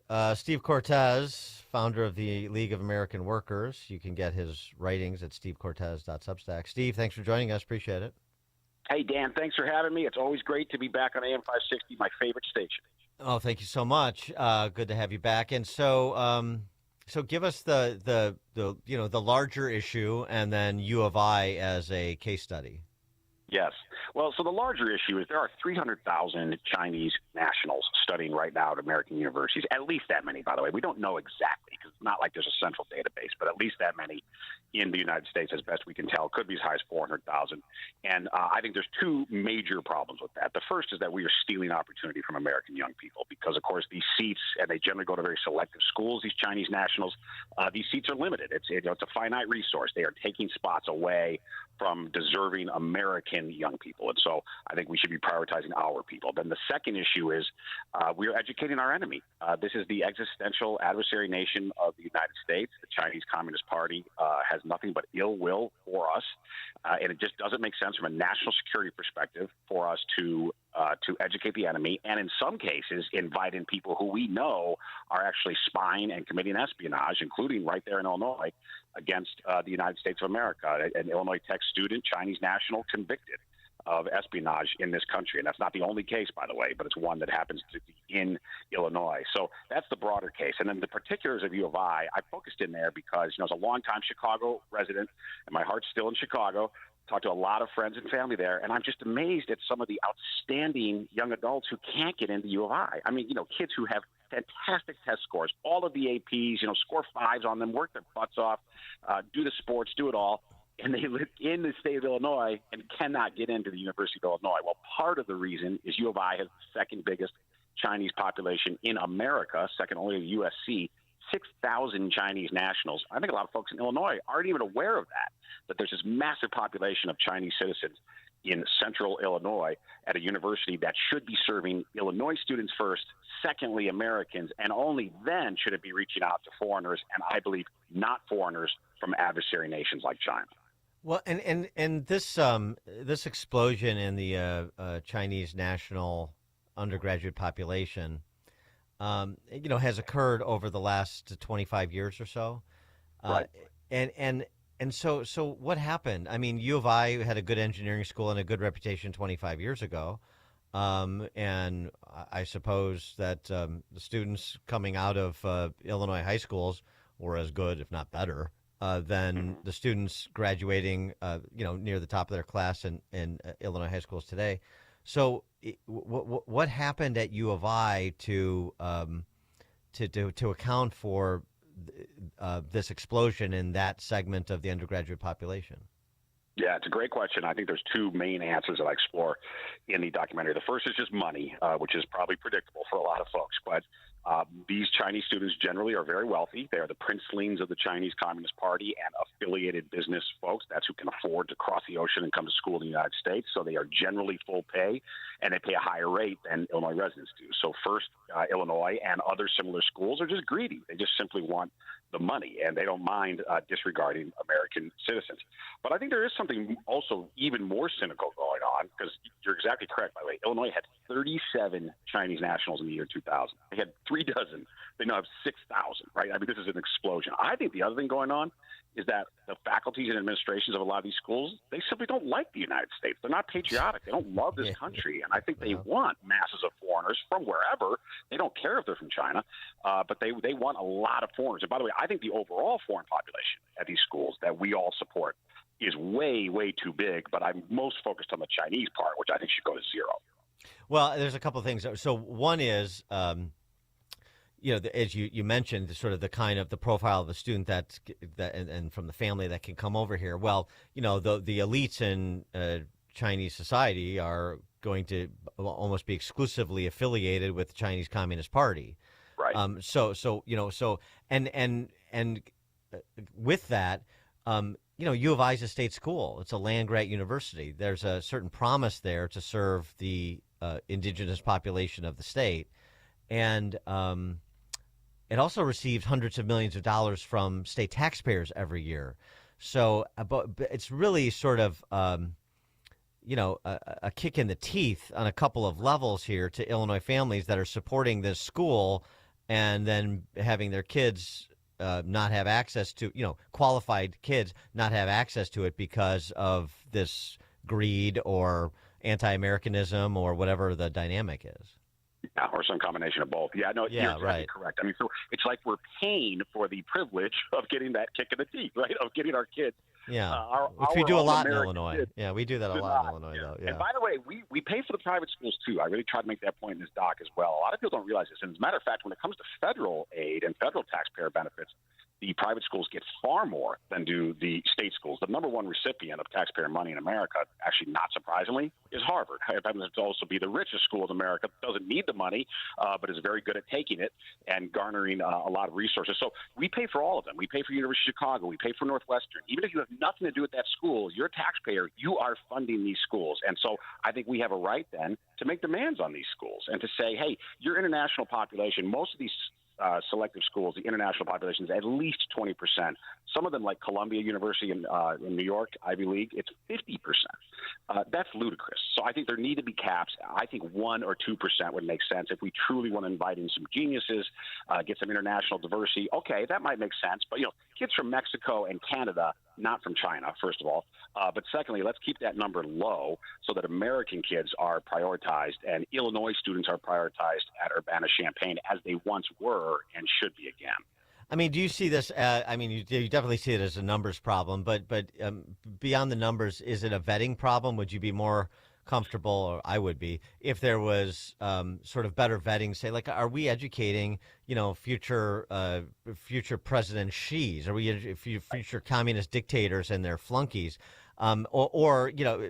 But by contrast, like if Jimmy Lies had a kid of college age and wanted to go to U of I, I'd be much more inclined and could qualify. I'm much more inclined to say, well, sure, Jimmy Lai, and this is going to be somebody that's believes in free minds and free markets, and maybe he'll come here, maybe he'll emigrate, maybe he'll go back and try to be a freedom fighter in the Far East, whatever.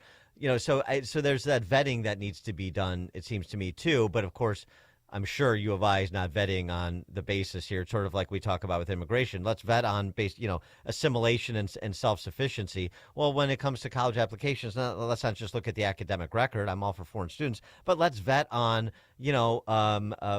their attitude towards America and what they're inclined to do, who they're inclined to be once they get the benefits of a U of I education, for example.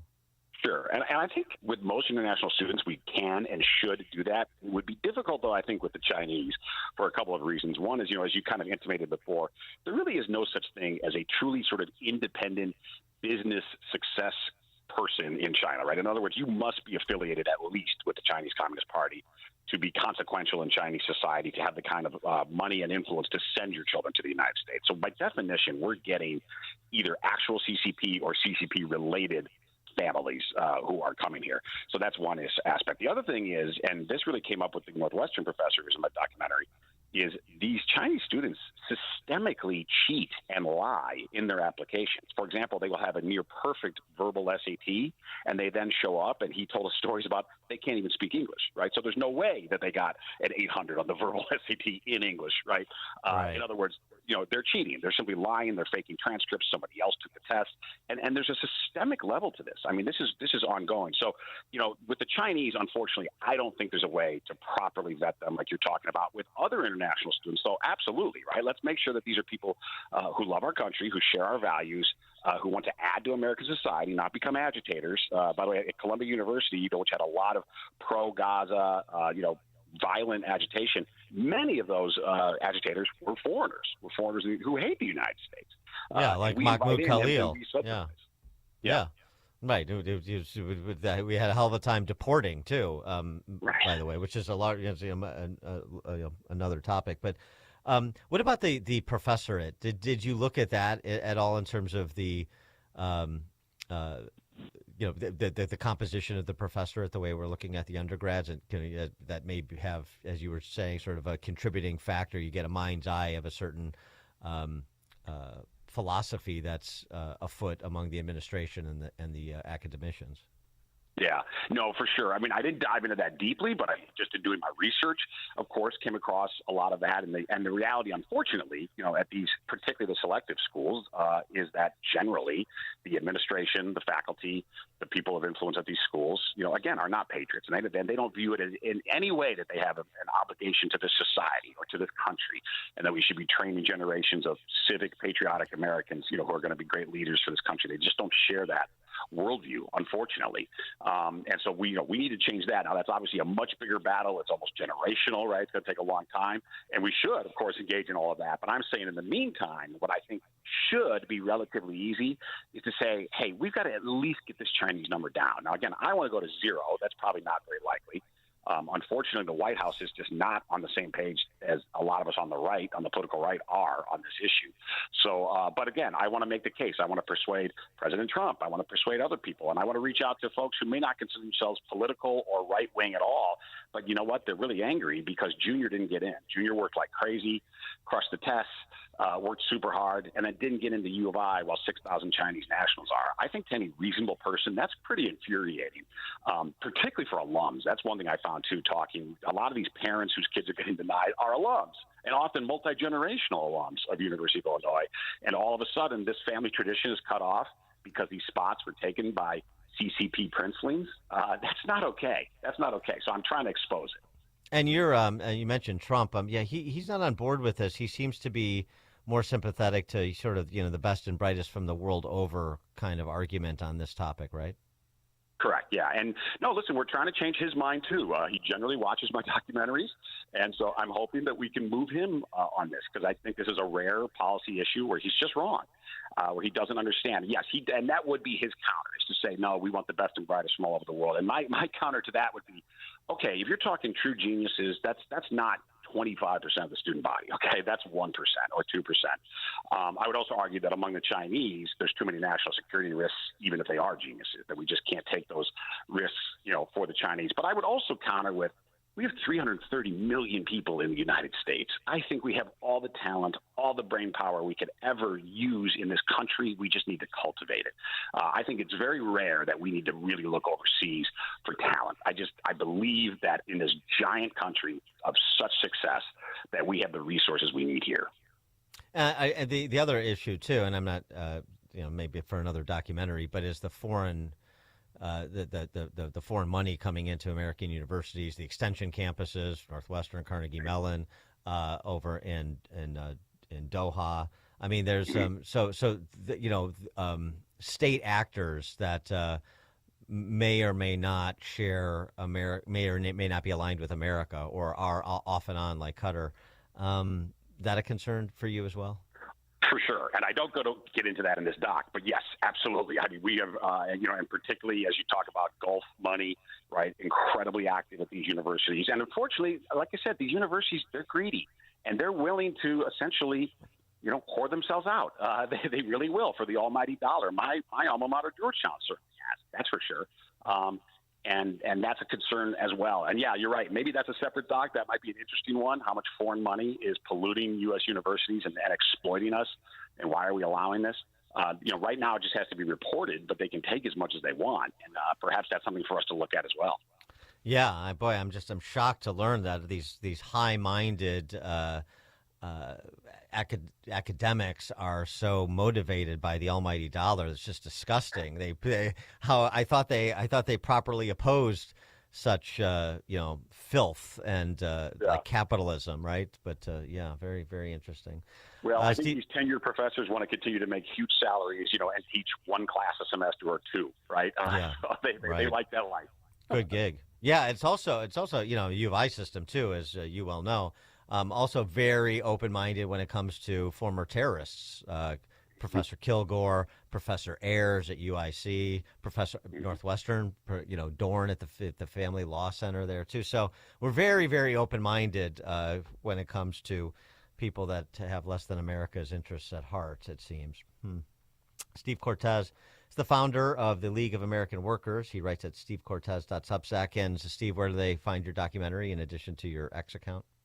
Yes, please go to CortezInvestigates.com, Cortez with an S at the end, CortezInvestigates.com. Please watch it, share it. It's free. We just want everybody to see it. We're not monetizing it. So, Dan, I appreciate it. Thank you so much for the chance. Thanks, Steve. Good luck with the documentary. And Steve joins us on Chicago's Morning Answer. The stories you need to know to start your day.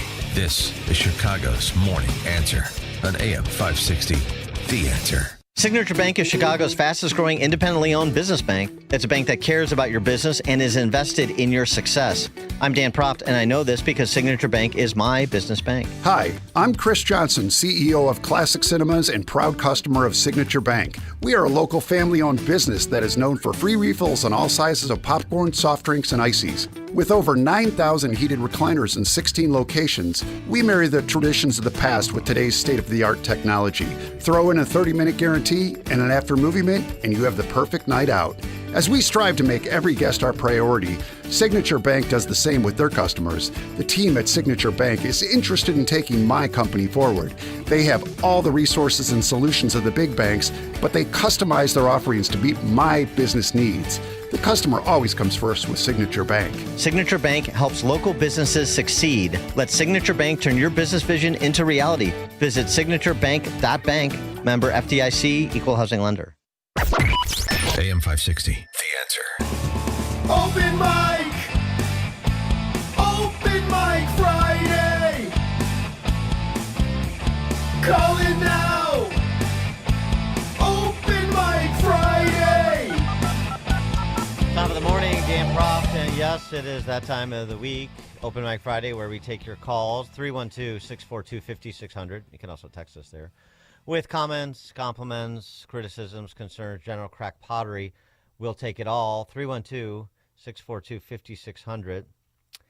Before I go to the lines, just a couple of things. Following up on the horrific Canadian school shooting this week, we find that the trans killer who took out his mom in addition to some of his classmates murdered 8 people.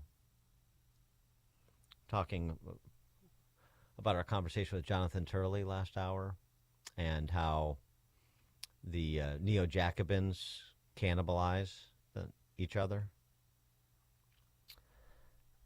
She posted this.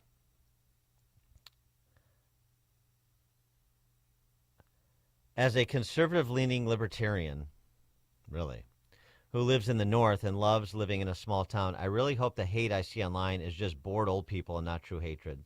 Do better and educate yourself before spewing BS online. Makes you look dumb. Evolve. I normally don't say anything, and I normally don't go on Facebook to see the keyboard warriors, and I know I can't control everything or shield my kids from everything, but please, for the love of frack, can you get your blank together so we don't have to bring our kids up in a world full of hatred? Do you have any idea how many kids are killing themselves over this kind of hate? Please stop the bull jive. Hashtag protect trans kids. She also had this to say, protect trans kids. Who protects the kids from your trans kid? She also had something to say, too. She said something about Charlie Kirk's assassination as being, homegrown. She suggested that it was the right cannibalizing the right. She couldn't see but for the plank in her eye, and now she's gone. Also this, just in terms of the disreputable D.C. press corps and their allies in Canada, it's the same disposition, of course, same type, same media types we're talking about in the West. So you saw how they made Alex Preddy more masculine for the purposes of circulating his photo. Well, they made this trans shooter in Tumbler Ridge, Canada, look more feminine. They enhanced his photo to make him look more like a girl. Because, as you heard from the Canadian authorities, the most important thing here is to make sure that the proper pronouns are used and that we are considerate about this mass murderer's gender identity. 312-642-5600. 800. Kathleen in Joliet. Yes, I was just calling because there was a big picture on the front of the Joliet Herald yesterday with Teachers of the Year in Illinois, and one of them was actually a DEI teacher, and I thought that was ended in the Trump administration.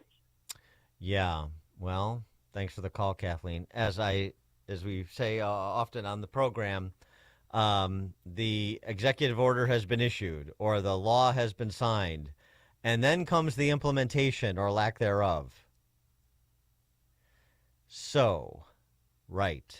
The idea that, and some are, I guess, still out and proud and, defiant. Others, including at the collegiate level, some of the deals that have been cut by colleges with the administration to restore the flow of largesse to their institutions of higher learning, totalitarian re-education camps, actually. Which deals that I wouldn't have cut. The hell with it. You're done. Go figure yourself out. And if you want to be a totalitarian re-education camp, you can be, and that's up to people to make their choices. But you're off the gravy train. But we saw they with the Harvard, with the Supreme Court decision, the Harvard case too. Okay, so now we'll just we'll have a personal statement rather than some sort of DEI manifesto that you need to sign or that you need to pen. We won't call the admissions officers DEI or the campus life people DEI. We'll just come up with new titles or so on and so forth. You've had undercover journalists, catch people in the administrations and universities across the country basically saying nothing's changed. We're just biding our time and we've made some minor adjustments. Now, there have been some places where the DEI staff has been significantly reduced. University of Michigan, which had one of the worst DEI problems in the country. But the idea that, okay, Trump won and he's issued these proclamations and we got a couple of Supreme Court decisions and the Department of Education, the Department of Justice is looking at cases, it's looking for cases where discrimination is occurring based on identity. It doesn't mean that your school or community has changed overnight. It's this is not something that comes from the president, no matter who the president is, on down, and it just magically happens. That's not how it works. You got to take a stake in your own community and fight your local battles.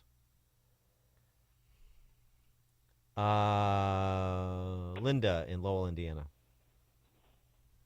Yes, I was wondering what you would predict Schumer would do if he knew that 95% of the food banks require driver's license. Right.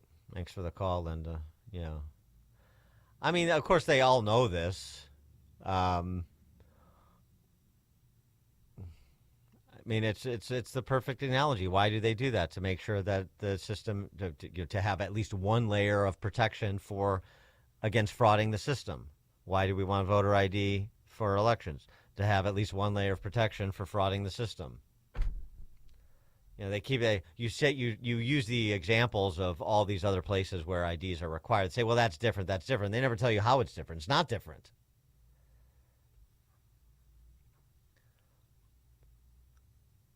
You have a right to vote, but you don't have a right to food stamps. Well, first of all, that's not their actual position. If they wanted to make that argument, they do believe people have rights to all kinds of things: healthcare, education, housing, food stamp, whatever. So they're lying about that.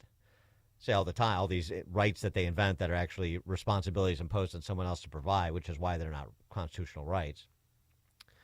But you would think that the protection of somebody's right, which is what the government is supposed to do, negative restraints on infringement of other people's rights, you would want to protect somebody's franchise. You want to do everything you protected so that no one loses their franchise because someone essentially infringed on their right by voting illegally.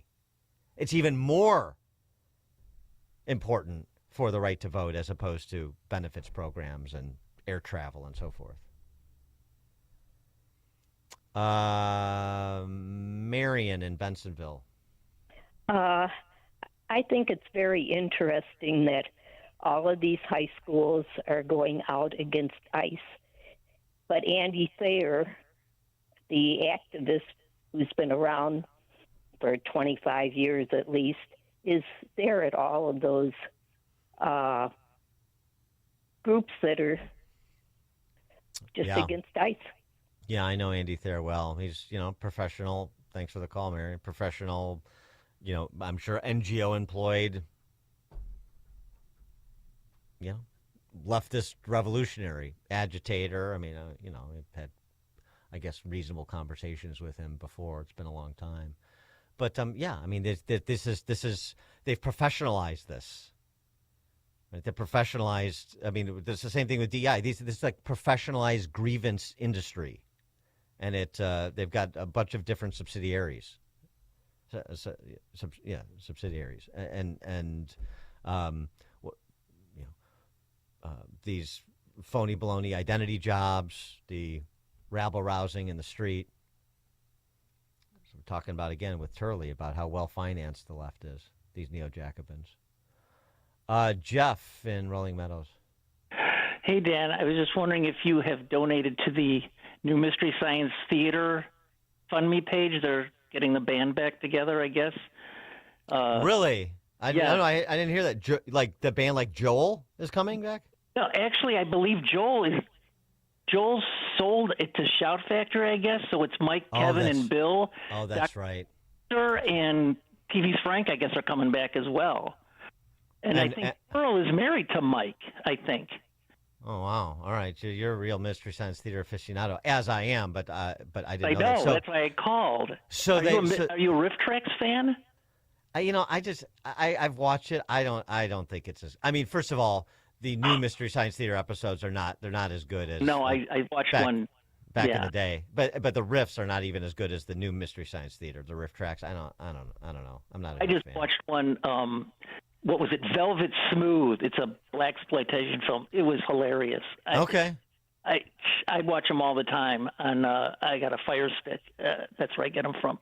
Okay, a Velvet Smooth. I'll take a look at that. That's good. Thanks for the recommendation. So they're raising money to fund more episodes. Is that it? They just wanted to do 4 for $20,000. They got $1.7 million already as of yesterday. Wow. So I'm hoping they'll re-release some of the box sets you can't get anymore, because I have almost all of them except for like 3 box sets of the original Mystery Science Theater. So I'm hoping they'll re-release some of the ones they don't have the rights to anymore with some of that extra cash. I love it. I'd like to see them do. I mean, now we're really geeking out here, so I apologize to everybody, but Jeff and I are having a moment. So when they I wanted them to do like the road tour they did like many years ago. I don't know, maybe 10 years ago. They came, and I don't even remember the suburb anymore, but they did like a live screening with one of the guys and I think 1 or 2 of the robots. At like a suburban theater that right. It was great. It was so much fun. So maybe they'll do that too. Live, but they do it from Tennessee and they simulcast it to theaters around here. They just did Time Cop with Jean-Claude Gosh darn. Oh yeah. All right, thanks so much, Jeff. I appreciate that. Maybe do a little Mystery Science Theater marathon this weekend. I like that. Okay, Sean Darien. Hi, Dan. I just want to thank you for playing those clips of Brad Arnold the other day, the lead singer of Three Doors Down. Yeah. He's a great singer. He's an excellent band.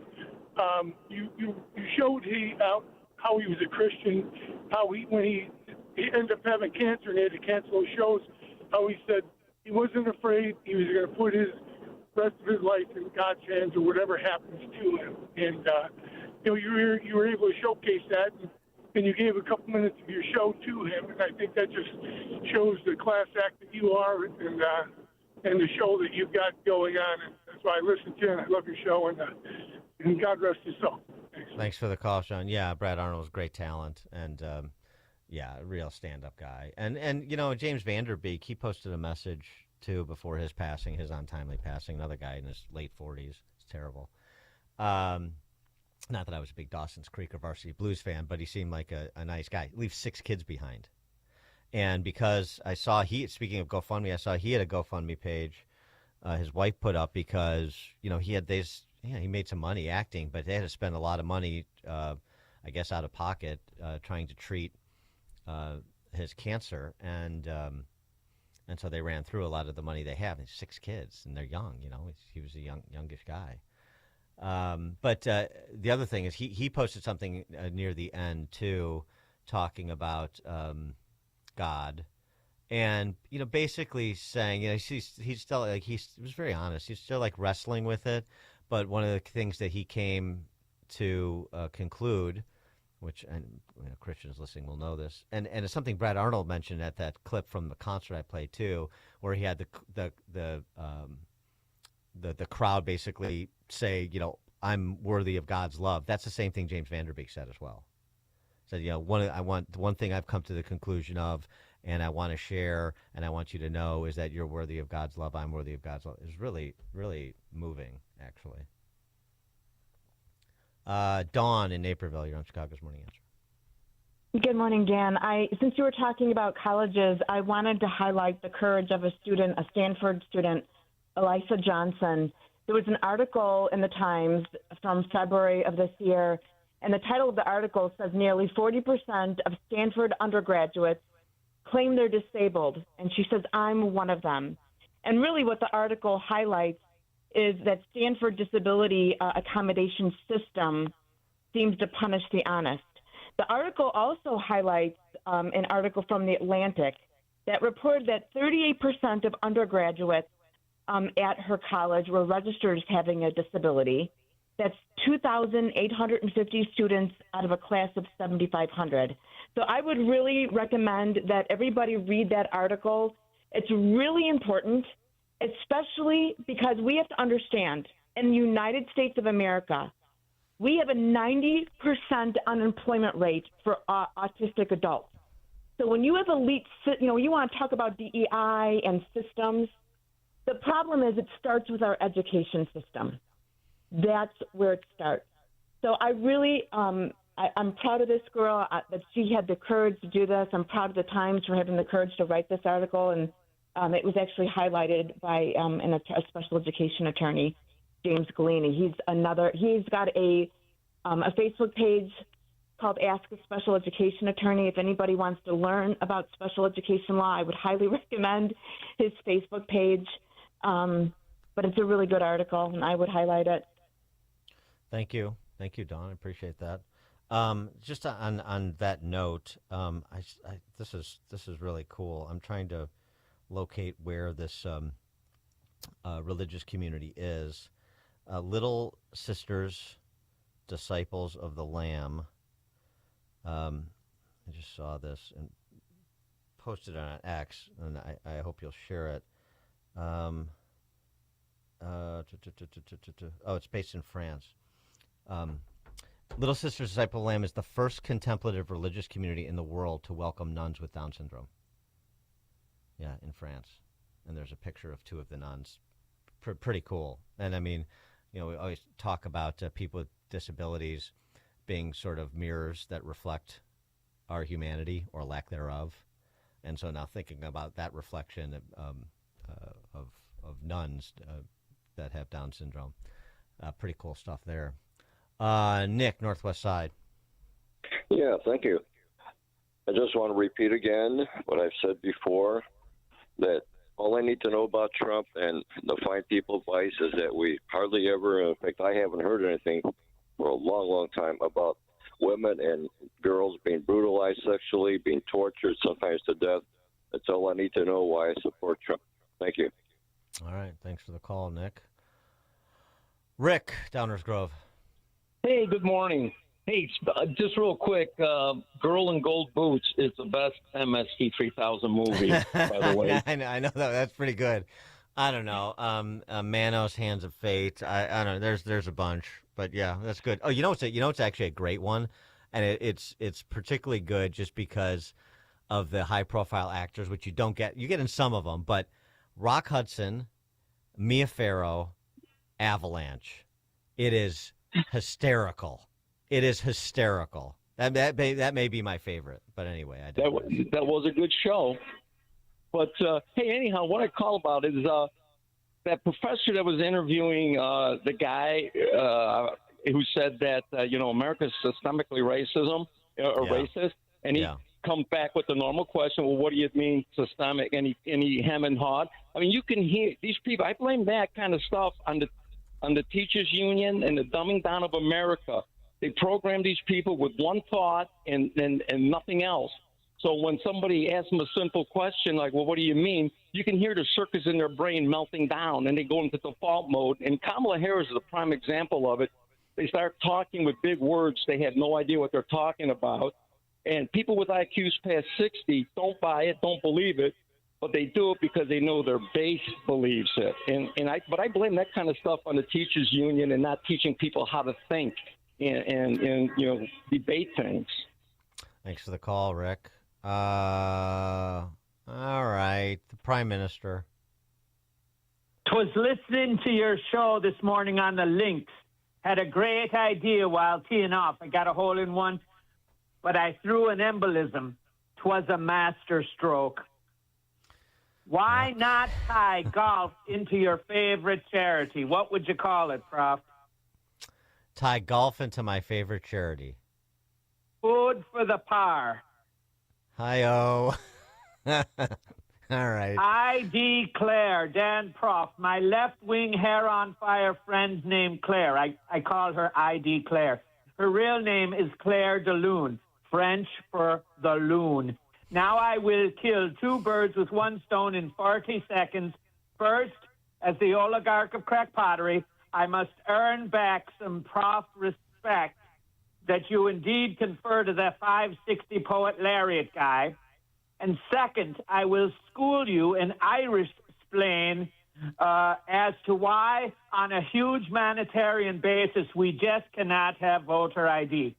Claire de Lune and your other blue-haired so-called awfuls, they need the nose rings, the piercings, and the Lucky Charms hanging from their faces. Why? Because they don't know who they are. Forcing them to have voter ID may just send them over the edge. From Dorothy Parker, straight razors pain you, rivers are damp, acid stains you, drugs cause cramp, guns aren't lawful, nooses give, gas, it smells so awful, we might as well live. So this poem shows how these poor left-wing gals contemplate suicide virtually on an hourly basis, especially at the time of the month. And so enacting voter ID, Dan, would force them to confront who they are and likely would send them, those on the left, into a suicidal spiral. We can't do it. We can't do it. Oh, man. Okay. Woo! 312-642-5600 if you want to help us take a collective cleansing breath after the Prime Minister. I did want to get to a couple of other things. I talked about this story early in the week, but there's some new information that came forward, and I thought it was cool. It's just an incredible story. It's a story of that kid whose name I didn't know at the time that we talked about it, I think, Monday. Austin Appleby. He was the 13-year-old boy who was on a kayaking trip with his mom and his younger brother, and they got taken out to sea and they couldn't get back. And so she had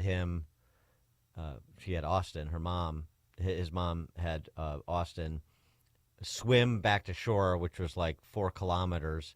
And then he had to run about 1.5 miles to get help. And just a harrowing tale. And he's being hailed as a national hero, rightly so. But this was the call that he made. The audio came out, the call that he made when he actually was able to get to a phone to call authorities for help. And of course, everything turned out okay. Everybody was fine. That's the important thing. But the call. Police emergency. What location do you need the police? Hello. My name's Austin, and I'm outside beach. Mm-hmm. I have 2 siblings, Bo and Grace. Bo is 12 and Grace is 8. We went out on a kayak trip and a paddleboard trip, and we took out to sea, and we got lost out there, and now we got lost around about, I don't know what time it was, but it was a very long time ago. You know, we couldn't get back to shore, and Mum told me to go back to get help. And then I haven't seen them since. I think they're kilometres out in sea. I think we need a helicopter to go find them. I'm sitting on the beach right now, and I have to also explain, I think I need an ambulance because I think I have hypothermia. I'm just typing this in. Bear with me. Can you tell me your last name, Austin? Appleby. Applebee. So it's Mum is out there with kids as well. Is that right? Yeah, and I don't know what their condition is right now, and I'm really scared. Sorry, how many other kids are out there with her at the moment? 2. Just bear with me, okay? So I had a kayak, and then the kayak had a bunch of water in it. It started to sink, and I kept falling off it. So I decided to ditch the kayak. I take off my life jacket, and I had to swim around about 4 kilometres facing the current. And I'm extremely tired. I think I have heat stroke, and I feel like I'm about to pass out. I'm very dizzy. Just bear with me for a moment. I'm just going to go quiet, but I want you to stay on the phone, okay? Okay. Can you still see how far out Mum and the kids are? No, I actually can't. I've lost sight of them. You've lost sight of them now, have you? How long's it been since you've seen them? Oh, it's been, I can't tell, but it's been a very long time since I've seen them. What time did you, so when you went out, what time did you get into the water? Do you remember? So we got the kayak at,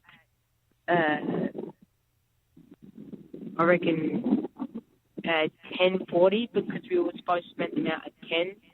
And then I reckon we got in the water around about 11. So you're in the water at 11 and they still haven't come back? No, I just got back. Did Mum say that she was going to meet you back at shore, or you just swam back in because of your kayak? I know. Mum said, go get help. So we're in massive trouble. Do you remember what the colour paddle boards and everything that they have? They were green and white, and I'm not sure if it's still on, but they had a fishing rod, and there was a fish on there, as we caught one. Okay, and so how long have you been on shore for? Do you know that? I've been on shore for 10 minutes. I mean, hey, can you... I mean, it's funny now, but can you please send somebody... I told her... I mean, and I forgot to mention his little sister, too. I swam 4 miles. I just told you I had to ditch my life jacket because it was impeding me. I said I got hypothermia. I had to run past a bunch of people who didn't speak, English effectively. So to find someplace where I could call you.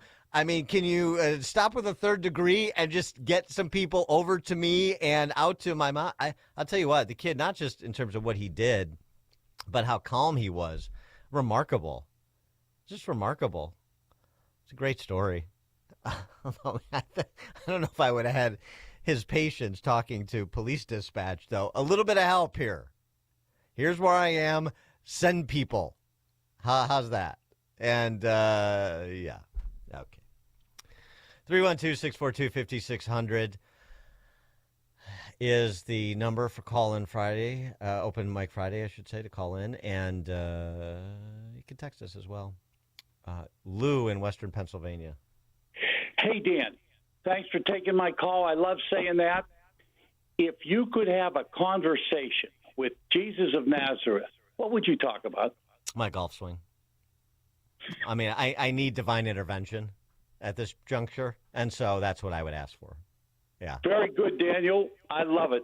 Thanks for the call. Yeah, because I'm pulling it inside.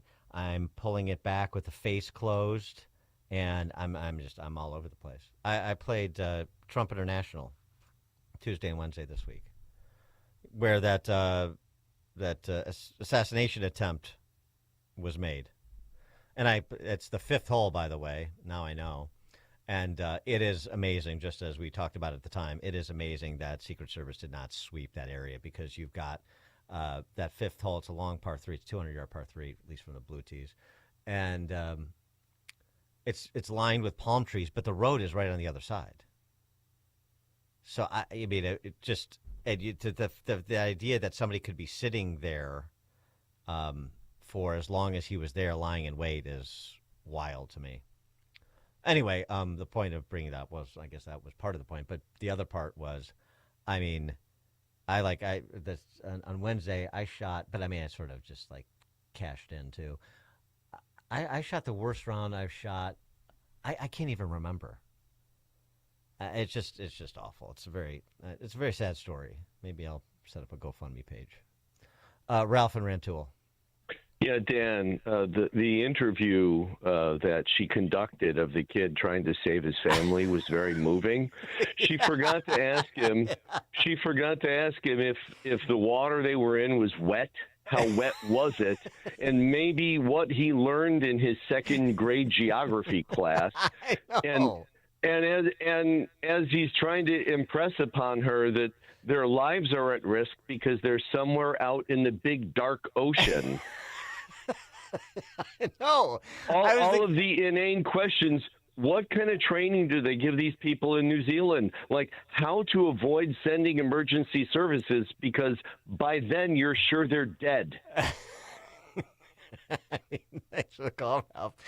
I think it's the same thing. You're listening to this like, I think I have hypothermia. Okay. So anyway, it's obviously a young boy.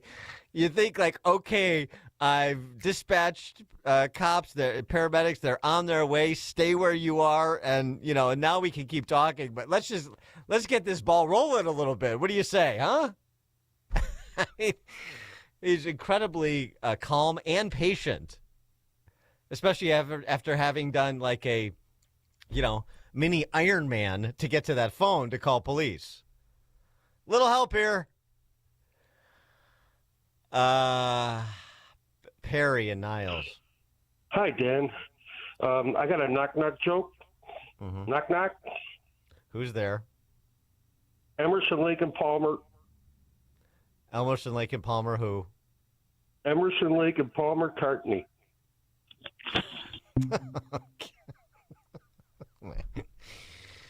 All right. Since we've delved into the absurd, this story too, I wanted to squeeze in. If we can, we get to. Convicted squatter released. This is in Maryland. Convicted squatter released. Tamika Good and her partner Corey Pollard occupied a bank-owned home in Bethesda that's valued at $2.3 million. She was arrested and released. Well, she was arrested, she was convicted, then she was released. Then she went back to the home. Here's her lawyer. this guy. Oh, boy. Lawyers have the reputations they deserve. Her lawyer did an interview with one of the local network affiliates there in Maryland to, make her case. See how well you think he did. Alex Webster is his name. Alex Webster, Esquire, if you're interested. He spoke with Alex Webster about his client. Look, there's a question. It's really the number one question on everybody's mind. How would your client, Ms. Tamika Good, get inside a $2.3 million property? Cut. I don't know if I can answer that. Allegedly. Allegedly, she's been convicted and released. But okay, Chuck and Delavan to close it out.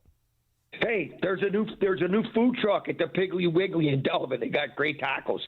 I was fortunate enough to have a county sheriff visit my house for a wellness check this week, and he wanted to know if I was a drinker. I told him the state of Wisconsin took my driver's license, but I do use crystal meth. So he was here for about a half hour. Then he left. Okay, Chuck, I think I may dispatch somebody to do another wellness check. It's now 9 o'clock, AM 560 WIND. It's arraignment day in Minnesota. I'm Dave Anthony, Fox News. For 5 people accused of staging an anti-ICE protest inside a church. Well, last month, agitators shouted at churchgoers there in the middle of services. Protesters targeted this church because one of the pastors works for ICE. Fox's Brooke Taylor in Minneapolis says 3 of those to be arraigned were protest ringleaders facing federal charges, including conspiracy to deprive rights. Former CNN anchor Don Lemon, who was live streaming, is also going to be arraigned today. He said he was covering this as a journalist, but prosecutors say he knowingly joined the mob. Yeah, the arraignments come the day after the Trump administration announced an end to the enhanced ICE operation in Minnesota. Democratic Governor Tim Walz says they left us with deep damage, generational trauma. They left us with economic ruin in some cases. Democrats demand immigration enforcement reform, and without it, they've blocked new funding for Homeland Security, which means workers at FEMA or TSA Airport Security won't get paid starting tomorrow. White House Press Secretary Caroline Leavitt tells Fox. These are American workers who went 43 days without a paycheck in the last shutdown because Chuck Schumer and Democrats wanted to play partisan politics. ICE operations will continue with funding already provided by Republicans in the big, beautiful bill. It's day 13 of searching for Nancy Guthrie with more details of the masked man seen on video outside the 84-year-old's home when she was kidnapped. That new suspect description and an alert that was sent to the surrounding area could help narrow this search even more. The FBI describing him as approximately 5'9", 5'10", with an average build. Forensic analysis on this door cam video from Nancy Guthrie's home was critical to helping investigators begin to close in on a description. Fox's Alicia Cunha in Tucson, Arizona. Inflation was tamer in January. The 0.2% monthly increase in the consumer price index was less than December. So was the annual inflation rate, down 0.3 to 2.4%. America's list